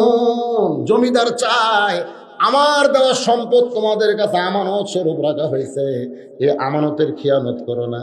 আমাকে বলেছে, হুজুর আপনি আরো 1 ঘন্টা ওয়াজ করেন, আমাদের কোনো আপত্তি নাই, কিন্তু মাত্র 10টা মিনিট প্রতি বছর আমরা মাহফিল করব, এজন্য জনগণের একটু সহযোগিতা চাই, জনগণের একটু সহযোগিতা চাই। আপনারা কি জনগণের মধ্যে পড়ছেন না জনগণের বাইরে আছেন? তা আপনারা 10 পারেন, 20 পারেন, 50 পারেন, 100 পারেন, সবাই দিবেন, এরকম নিয়ত কাদের আছে? একটা হাত। রোহের মাগফিরাতের জন্য আপনারা সকলে দান করবেন। দানকারীগণ, জাহাঙ্গীর পরামানিক 2000 টাকা দান করবে। আল্লাহ জাহাঙ্গীর পরামানিকের দানকে আল্লাহ আপনি কবুল করেন, কবুল করো, কবুল করো, মজের কামনা। দানকারীকে দিবেন জান্নাত, আল্লাহ নিরাশ করবেন না। এলা কি আপনার কাছে আগে তাই লিস্ট করে দিছে নাকি? লিস্ট করে দিছে। সিরাজুল পরামানিক 1000 টাকা। লিল্লাহে তাকবীর। সোনার বাংলা পরিষদ ক্লাব থেকে 7000 টাকা ধরে বলেন মারহাবা। মাশাআল্লাহ, এখনকার মধ্যে সবচেয়ে বেশি দাম 5 করে কয়েকজন হচ্ছে, কিন্তু 7000 একজনও দেয়নি। পরিষদ থেকে 7000 টাকা দিয়েছে। 10,000 টাকা দান করার কোন আল্লাহ বান্দার আছে? বাপ মা যাদের কবরের কাছে গোরস্থান, মফা পরামানিক 2000 টাকা দান করবে। আল্লাহ মফা পরামানিকের দানকে আল্লাহ আপনি কবুল করেন। আল্লাহুম্মা আমিন, আল্লাহুম্মা আমিন। আপনারা আপনাদের বলতেছি, মা বোনদের মধ্যে কেউ গেছে? মা বোনদের মধ্যে আদায় গেছে? আপনাদের বিশ্বস্ত লোক গেছে না অন্য লোক গেছে? হ্যাঁ, বিশ্বস্ত লোক পাঠাবেন, আবার একদিক দিয়ে তুলে আর একদিক দিয়ে বিদায় নিবি। হ্যাঁ, আপনাদের মাহফিলের লোক ছাড়া কেউ যেন মায়েদের এলাকার মধ্যে যাবার না পারে, বুঝলেন না? একটু মহব্বত দিয়ে দরুদ পড়েন। আল্লাহুম্মা সাল্লি আলা সাইয়্যিদিনা মাওলানা মুহাম্মদ ওয়া আলা আলি সাইয়্যিদিনা শাফিআনা লিল্লাহি তাকবীর। এখন পর্যন্ত সবচাইতে বেশি দান বুলবুল পরামানিক 10,000 টাকা ধরে কোন মারহাবা।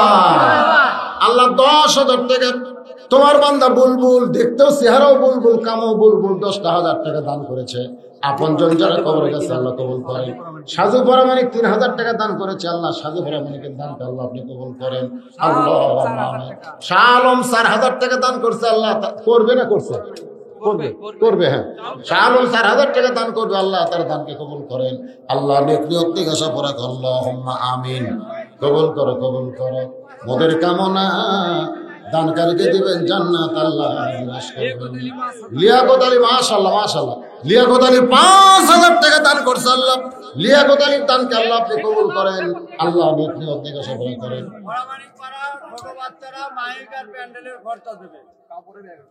সব পরামানিক পাড়ার ছোট বাচ্চারা, ছোট বাচ্চারা টাকা কোথায় পাবে রে? ছোট বাচ্চারা দেখেন সাহস কি, মাইক আর ডেকোরেটরের যত খরচ লাগবে সব তারা দিবে। যখন মারহাবা। এই বাচ্চাদের জন্য আমরা দোয়া করব, আল্লাহ তাদেরকে ইসলামের সৈনিক হিসেবে কবুল করে। আল্লাহুম্মা আমিন। আব্দুর রাজ্জাক পরামানিক 2,000 টাকা দান করবে। আব্দুর রাজ্জাকের দানকে আল্লাহ আপনি কবুল করেন। এবারে তো আরো উপরে গেল। লিল্লাহি তাকবীর, আল্লাহু আকবার। আলহাস রঞ্জু পরামানিক 20,000 টাকা ধরে দেন। মারহাবা, মাশাআল্লাহ। আমি মনে করছিলাম বুলবুলি ফাঁস না, বুলবুলির উপর আছে।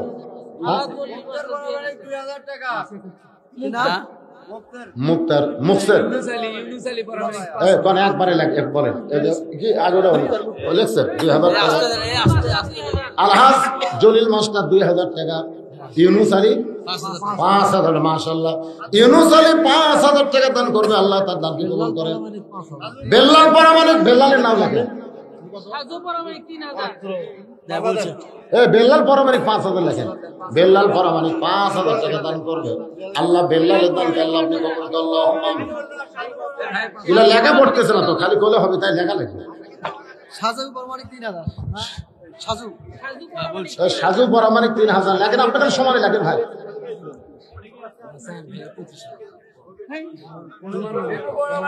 কোনো কিছু সম্পর্ক করা যেরকম হারাম না হালাল? বিয়ার আগে কোন সম্পর্ক করা যাবে? যারা সম্পর্ক বিয়ার আগে করবে তারা হোসাইনের নেতৃত্বে জান্নাতে ঢুকবে না। আর হোসাইনের নেতৃত্ব যদি না থাকে তার জন্য জান্নাত হারাম হয়ে যাবে। এখন আমাদের জান্নাতের যুবকদের সর্দার হোসেন বলতেছে, রে মেয়ে, বিয়ার পরে আমার সঙ্গে তোমার থাকতে হবে। মেয়েটা ফোপায় ফোপায় কাঁদতেছে। ওমর ফারুক বলে, মা, কঠিন 2টা প্রশ্নের উত্তর তুমি দিয়ে দিলা। এটা তো হোসেন সহজ একটা প্রশ্ন করলো, বিয়ার পরে থাকতে হবে তার সঙ্গে। তুমি বলবা বিয়ার পরে সঙ্গে থাকতে চাই, তাহলে কান্নার কারণ কি জানতে চাই। মেয়েটা বলে, আমির আল মুমিনিন, ওই রোমের জেলখানার মধ্যে একদিন আমি স্বপ্নে আল্লাহর নবীর পবিত্র চেহারা দেখেছি। আল্লাহর নবী আমার মাথায় হাত দিয়ে বলতেছে, রে রোম সম্রাট কায়সারের নাতনি, ঈমান গ্রহণ করার পরে এত নির্যাতন তোমাকে করা হয়, তারপরেও তুমি ঈমান হারা হও নাই। আমি নবী বলতেছি, ইন্নাল্লাযীনা ক্বালু রাব্বুনাল্লাহু সুম্মা ইসতাকাম, নিশ্চয় যারা আল্লাহকে রব হিসেবে স্বীকার করে এর প্রতি যারা কায়েম থাকবে, ইস্তেকাম থাকবে, তাতানাজ্জালু আলাইহিমুল মালায়েকা, আল্লাহ তাদের জন্য রহমতের ফেরেশতা নাজিল করে ঘোষণা করবে, আল্লাহ তাকাফ, তাদের কোনো ভয় নাই, ওয়ালা তাহজান, তাদের কোনো চিন্তা নাই, ও আবশিরু বিল জান্নাহ, এই দুনিয়া থেকেই আল্লাহ তাদের জান্নাতের সুসংবাদ দিয়ে দিল। আমি স্বপ্নে বললাম, নবী গো, আমি যদি মারা যাই, মরার পরে আল্লাহ আমাকে জান্নাত দিবে, কিন্তু জীবিত অবস্থায় আমার কি কোনো পুরস্কার নাই? নবী বলেন, তুমি কি চাও? আমি তখন বলেছিলাম, ইয়া রাসূলুল্লাহ, যদি রোমের জেলখানা থেকে কোনোদিন মুক্ত হই, আর যুবতী অবস্থায় একজন স্বামী ছাড়া তো মেয়ের কোনো গতি হয় না, আর আমার স্বামী হিসাবে আপনার নাতি হোসেনকে আমি হিসাবে পাওয়ার চাই। যেই মাত্র কইছে আপনার নাতি হোসেনকে স্বামী হিসেবে পাওয়ার চাই, সঙ্গে সঙ্গে নবীর দু চোখ দিয়ে দর দর করে পানি পড়তেছে। নবী যেন আমারে বুঝাই দিল, হোসেনের জীবনে এমন একটা কঠিন মুহূর্ত থাকবে, যে মুহূর্তের নাম হলো কারবালা। যেই মুহূর্তের নাম হইল কারবালা। হোসেন রাদিয়াল্লাহকে লক্ষ্য করে মেয়েটা বলতেছে, রে হোসাইন, আপনি 3 নম্বর প্রশ্ন করেছেন, বিয়ার পরে আমার সঙ্গেই তোমার থাকতে হবে। আপনি একজন মেয়ের নাম কি জানেন? তার নাম হলো রহিমা। আইয়ুব নবীর সুখের সময় অনেক বিবি তার সঙ্গে ছিল, কিন্তু যখন অসুস্থ হয়ে গেল, রোগী হয়ে গেল, গোটা দেহ যখন ঘা হয়ে গেল, আইয়ুব নবীর দেহের দুর্গন্ধ মানুষ সহ্য করতে পারে না, এ কারণে জঙ্গলে রেখে চলে আসলো। দুনিয়ার কেউ আইয়ুব নবীর সঙ্গে ছিল না, কিন্তু একজন বিবি তার সঙ্গে ছিল, তার নাম হলো রহিমা। রহিমা যেমন আইয়ুব নবীর সঙ্গে সব সময় থেকেছে, ঝুঁকের দিনেও দুঃখের দিনেও, আমিও তেমন আপনার সঙ্গে থাকতে চাই। সঙ্গে সঙ্গে হোসেন বলতেছে, বাবা, এই মেয়েটাকে বিয়ে করাতে আমার কোনো আপত্তি নাই। ওই মেয়েটার সঙ্গে হোসেন রাদিয়াল্লাহর বিয়ে হলো। মেয়েটার নাম হলো শাহের বানু। কলিজার টুকরা আলী আসগরকে নিয়ে যখন ফরাত করে তাঁবুর ভিতরে, আলী আসগরের কণ্ঠ শুয়ে গেছে, মায়ের স্তনের মধ্যে কোনো দুগ্ধ নাই। শাহের বানু স্বামীকে ডাকতে বলে, স্বামী গো, আমার আলী আসগরকে ফরাতকুল থেকে 1 ফোঁটা পানি পান করে নিয়ে আসে। হোসেন বলে, রে বিবি, তুমি তোমার আলী আসগরকে নিয়ে এখান থেকে চলে যাও, কারণ ইয়াজিদের লোকেরা তোমাদের সঙ্গে শত্রুতা করতেছে না, করতেছে আমার সঙ্গে। আমাকে একা রেখে তোমরা সবাই চলে যাও। শাহের বানু বলে, স্বামী গো, বিয়ের দিন আপনি 3 নম্বর প্রশ্ন করেছিলেন, আমার সঙ্গেই তোমার থাকতে হবে। আজকে কারবালার কঠিন মুহূর্তে আমি আপনাকে ছেড়ে যাব না। দরকার হলে আমার সন্তানকে আমি কুরবানি দিব, কিন্তু আমার স্বামীর সঙ্গ আমি ত্যাগ করবো না। বাজান গো, হোসেন রাদিয়াল্লাহকে হত্যা করে কারবালার প্রান্তরে দেহ রাইকা মাথা নিয়ে যখন ইরাকে চলে যায়, তখন যে মেয়েটাকে হোসেন 3 নম্বর প্রশ্ন করেছে, বিয়ার পরে আমার সঙ্গেই থাকতে হবে, সেই বউটা হোসেন রাদিয়াল্লাহর পাশে বসে, মাথা নাই, গোটা দেহ আসলের মধ্যে নিয়ে রক্তের উপরে হাত দেয়, বলে, স্বামী গো, বিয়ের সময় 3 নম্বর প্রশ্ন করেছিলেন, আমার সঙ্গেই তোমার থাকতে হবে, আমি শেষ পর্যন্ত আপনার সঙ্গেই থাকলাম। এখন আপনি শুনে নেন, আপনি যখন জান্নাতি যুবকদের সর্দার হবেন, আমি জান্নাতেও আপনার সঙ্গে বউ হিসাবে থাকতে চাই। আজকের আলোচনার ভিতর দিয়ে নারী পুরুষকে সমন্বয় করে আমি যে কথাটা বুঝাবার চাইছি, ও মায়েরা যারা পর্দার অন্তর আছেন, আপনাদের পর্দার কথা বলা হয়েছে, লিয়াবলুয়াকুম আইয়ুকুম আহসানু আমালা, তোমাদের সুন্দর আমল পরীক্ষা করা হবে। মেয়েদের সুন্দর আমল হলো পর্দা, আর পুরুষের সুন্দর আমলটা হলো আল্লাহর জন্য নিজের জীবনকে কুরবানি করা। এই 2টা বিষয় শিক্ষা নেবেন রে যুবকেরা। চারিদিকে বাতিল অন্ধকার আমাদের দিকে আসতেছে। এই অন্ধকার অমানুষকে দূর করতে গেলে আল্লাহর কোরআনের আলো ছাড়া কোনো সময় দূর করা যাবে না। আর কোরআনের আলো যদি আপনারা পেতে চান, তাহলে তাবারাকাল্লাযী বিয়াদিহিল মুলক, আমার আল্লাহর রাজত্ব, আল্লাহর কর্তৃত্ব ছাড়া এটা কখনোই আমাদের জন্য সম্ভব না। ধরে কোন কথা ঠিক ঠিক না? আমরা বিশ্বাস করব সমস্ত ক্ষমতার মালিককে। আল্লাহ যদি নমরুদের চুলা শান্তির বাগান বানাবার পরে, আল্লাহ যদি দরিয়াকে রাস্তা বানাবার পরে, আমাদের সে আল্লাহ ওই আমেরিকার এসের অ্যাটম বোমকে তরমুজ ডাঙ্গি বানাবার পারে না। ধরে কোন পারে না? ওরা বিমান থেকে অ্যাটম বোম মারবে, বাংলাদেশের মাটির পরিবেশে ওই বোমটা মাটি পড়ে সবুজ রঙের মিষ্টি তরমুজ হয়ে যাবে। তরমুজ কিনতে 40 টাকা কেজি, আর একটা বোম যদি তরমুজের মতন পড়া থাকে, আমাদের ছেলেরা বাড়ির থেকে চাকু নিয়ে যায়, ওই বোম কাটবে, বোম কাটা থাকে তরমুজের মতন লাল। ওরা দূর থেকে দূরবীন যন্ত্র দিয়ে দেখবে বাংলার মুসলমানের দামান ছেলেরা অ্যাটম বোম কাটে তরমুজের মতন খাইতেছে। আমার আল্লাহকে এটা পারবে কি পারবে না? যখন ইমাম মেহেদী আসবে, ঈসা আলাইহিস সালাম আসবে, তখন ওই আমেরিকার এসের অস্ত্র দিয়ে ওরাই মরে যাবে, আমাদের লাগা লাগবে না ভাই। ওরা মুসলমানকে মারার জন্য বোম বানাছে, ওই বোমটা আল্লাহ ওদের দেশেই ফুটাবে। যখন চীন কয়েকদিন আগে বলেছিল কোরআনকে সংশোধন করা লাগবে, কোরআনকে সংশোধন করার আগে করোনা ব্যারাম দিয়া আল্লাহ ওদেরকে সংশোধন করতেছে। সেদিন ফেসবুকে দেখলাম চীনের বর্তমান যিনি প্রধান, তিনি মসজিদের মধ্যে এসে মুসলমানের ইমামকে বলতেছে আমাদের জন্য দোয়া করে, আমরা যেগুলো করবার চাইছি একটাও করব না। আল্লাহর বান্দারা খেয়াল করেন, আজ পর্যন্ত মুসলমানের মধ্যে কোনো করোনা ব্যারাম ধরা পড়ে নাই, ভাইরাস ধরা পড়ে নাই। যা পড়ছে চীনের বৌদ্ধদের মধ্যে। এখান থেকে বিশ্বাস করা লাগবে এইরকম মারাত্মক মারাত্মক বেধি কাফের বেঈমানদের উপর আসবে, তখন কোনো বোমের দরকার হবে না। ধরে কোন ঠিক আল্লাহ পাক আমাদের সকলকে বুঝ মোতাবেক আমল করার তৌফিক দান করুক। সকলে বলে আল্লাহুম্মা আমিন। ভাইজান, যিনি যেখানে যারা আছেন আপনাদের জন্য তাবারকের কিন্তু ব্যবস্থা আছে, আপনার তাবারক পাই এখন সব ভুলে যাবেন। অবস্থান সমস্ত গ্রামের কবরস্থান। জি জি, খালি সমস্ত গ্রামের নয়, সমস্ত এলাকা, হ্যাঁ। সমস্ত ইউনিয়ন, সমস্ত পৌরসভা, অল ওয়াল বলা যায় না? হ্যাঁ। বাইজিদ হাজি নগদে 2000 টাকা দান করেছে, আল্লাহ তার দানকে কবুল করে।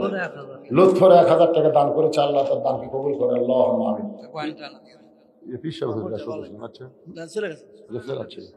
আল্লাহুম্মা সাল্লি আলা সাইয়্যিদিনা শাফিঈনা নাবিয়িনা মাওলানা মুহাম্মদ ওয়া আলা আলিহি ওয়া সাহবিহি ওয়া বারাক সাল্লাম।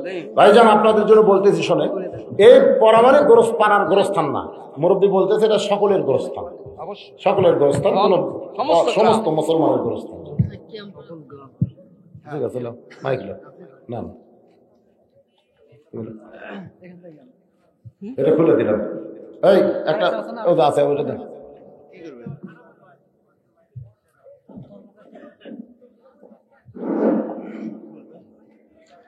সাল্লাল্লাহু আলা মুহাম্মাদ সাল্লাল্লাহু আলা সাল্লাম ইয়া নবী সালাম আলাইকা ইয়া রাসূল সালাম আলাইকা ইয়া হাবিব সালাম আলাইকা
اللهم صل على محمد وعلى ال محمد كما صليت على ابراهيم اللهم بارك على محمد وعلى ال محمد كما باركت على ابراهيم وعلى ال ابراهيم। আপনারা একটু পূর্ব পশ্চিম একটু মাঝখানে ফাঁকা রেখে বসেন, কাতার করে বসেন। হ্যাঁ, কাতার করে বসেন, এনারা তাবারক দিবে আপনাদের সকল। সবাই একটু কাতার হয়ে বসেন। সুবিধা হবে। হ্যাঁ, বসেন বসেন, একটু খালি যেখানে আছেন একটু খালি ওখানে ঘুরে ঘুরে বসে।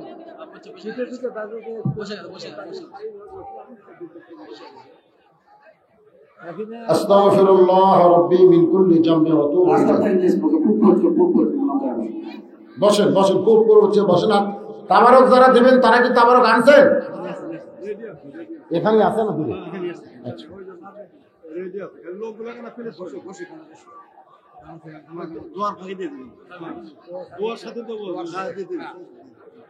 চলবে তোমার ভিতরে ছাড়া দিলেও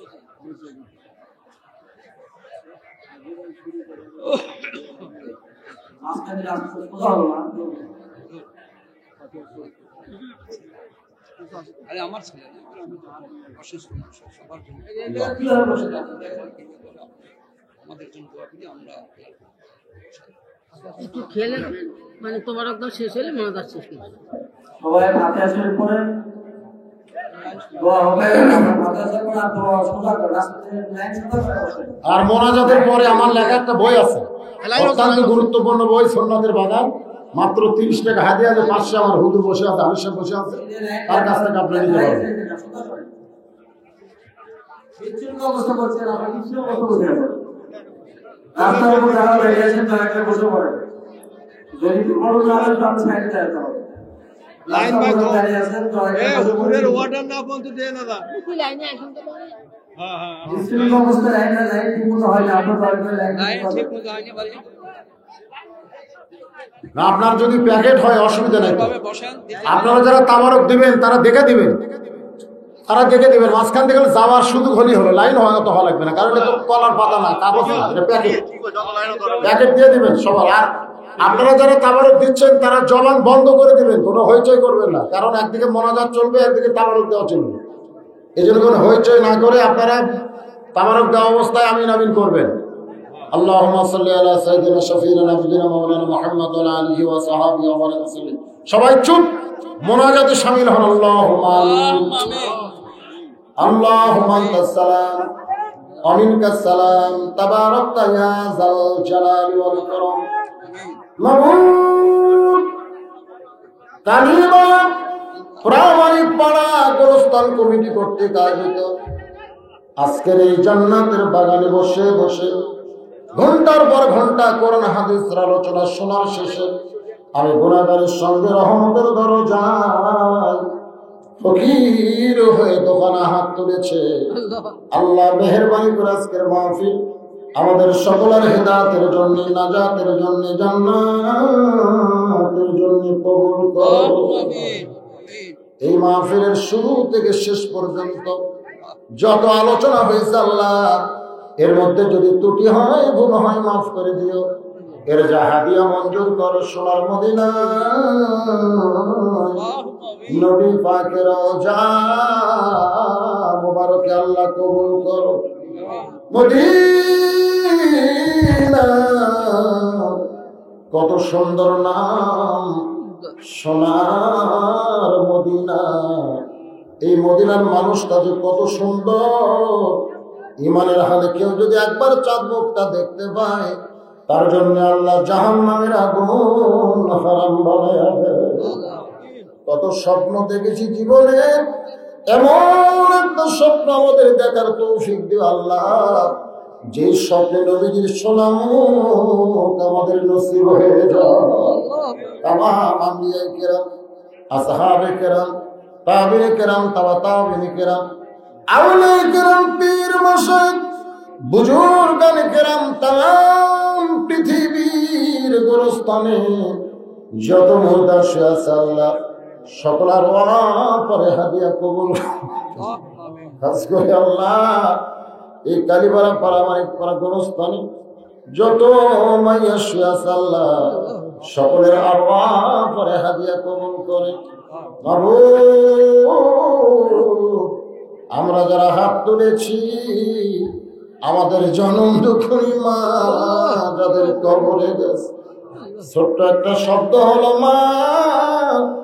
এই নামের মধ্যে যে কি মধু, যাদের মা নাই তারাই বুঝতেছে। এই দরদের মা যাদের কবরে গেছে আল্লাহ মেহেরবানি করে মায়ের কবরকে জান্নাতের টুকরা কবুল করো। আল্লাহ গো, আমি সহ আমরা যারা বাবা হারা হয়েছি, আল্লাহ মেহেরবানি করে বাবার কবরকে জান্নাতের টুকরা বানিয়ে দাও। আমাদের দাদা দাদি, নানা নানি, আত্মীয় স্বজন, শ্বশুর শাশুড়ি যাদের কবরে গেছে, আল্লাহ কবরবাসীদের মাফ করে দাও। মাবুদ, তোমার বান্দারা কত কষ্ট করে মেহনত করে এত সুন্দর জান্নাতের বাগান লাগাইছে, আল্লাহ তাদের সকলকে জান্নাতি কবুল করে নাও। হে আল্লাহ তাআলা, আগামী বছর মাহফিল হবে, এই নিয়তে 4 ভাই 25,000, আল্লাহর একজন বান্দা 20,000, একজন 10,000, অনেকে 5,000, 5,000, 2,000, 1,000, এমনকি গামছার মধ্যে 10টা টাকা দিয়ে হলেও যারা মাহফিলের জন্য সহযোগিতা করেছে, আল্লাহ তাদের সকলকেই জান্নাতি কবুল করো। ও দরদি আল্লাহ, আজকের মাহফিলের সম্মানিত সভাপতিকে আল্লাহ কবুল করো, সহসভাপতিকে আল্লাহ কবুল করো। আমার ডান পাশে মুরব্বী বসে দোয়া চেয়েছে, আল্লাহ তাকে কবুল করো। সেক্রেটারি কবুল করো, সহ সেক্রেটারি কবুল করো। মাবুদ, এই মাহফিল কমিটি, গোরস্থান কমিটি, মসজিদ কমিটিকে আল্লাহ তুমি কবুল করো।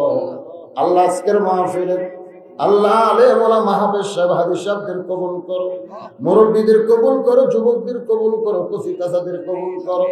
মাবুদ, পর্দার অন্তরালে আমার মা বোনেরা আবিদা সালিহা পর্দানশী কবুল করে মা ফাতেমার সঙ্গে তাদের জান্নাত দিও। আমি সহ আমরা যারা অসুস্থ অবস্থায়, আল্লাহ আমাদেরকে সুস্থ করে দিও। প্রত্যেক বছর কালীবালার বান্দারা এরকম করে সুন্দর একটা মাহফিল করতে পারে, এমন ইমানি শক্তিদেরকে দান করে দিও। গোটা বিশ্বের মুসলমানকে আল্লাহ তুমি হেফাজত করো। আল্লাহ আমার বাংলাদেশের প্রতি রহম করো, খাস করে বাংলাদেশের বগুড়া জেলা। আল্লাহ তাআলা এই কালীবালা এলাকা আশেপাশ থেকে যারা এসেছে, গোটা এলাকার উপরে রহমত বরকতের দরজা খুলে দাও। আসমানের বেলা আসমানে নাও, জমিনের বেলা জমিনে দাবায় দিয়া আল্লাহ রহমত বরকত দিয়া তুমি হেফাজত করো। আল্লাহ, কত মানুষের জানাজার নামাজ আমরা পড়েছি, এই 2 হাত দিয়ে কত কবরে আমরা মাটি দিয়েছি। একদিন আমরা সবাই মরে যাব। যেদিন আমাদের মরণ হবে, দিনটা যেন জুমার দিন হয়, মাসটা যেন রমজান মাস হয়। ইমানের সাথে ইজ্জতের সাথে দুনিয়া থেকে বিদায় নেওয়ার কালে আমাদের জবানে জারি করে দিও লা ইলাহা ইল্লাল্লাহ মুহাম্মাদুর রাসূলুল্লাহ সাল্লাল্লাহু আলাইহি ওয়াসাল্লাম। আসসালামু আলাইকুম ওয়া রাহমাতুল্লাহি ওয়া বারাকাতুহু। যারা বই নেবেন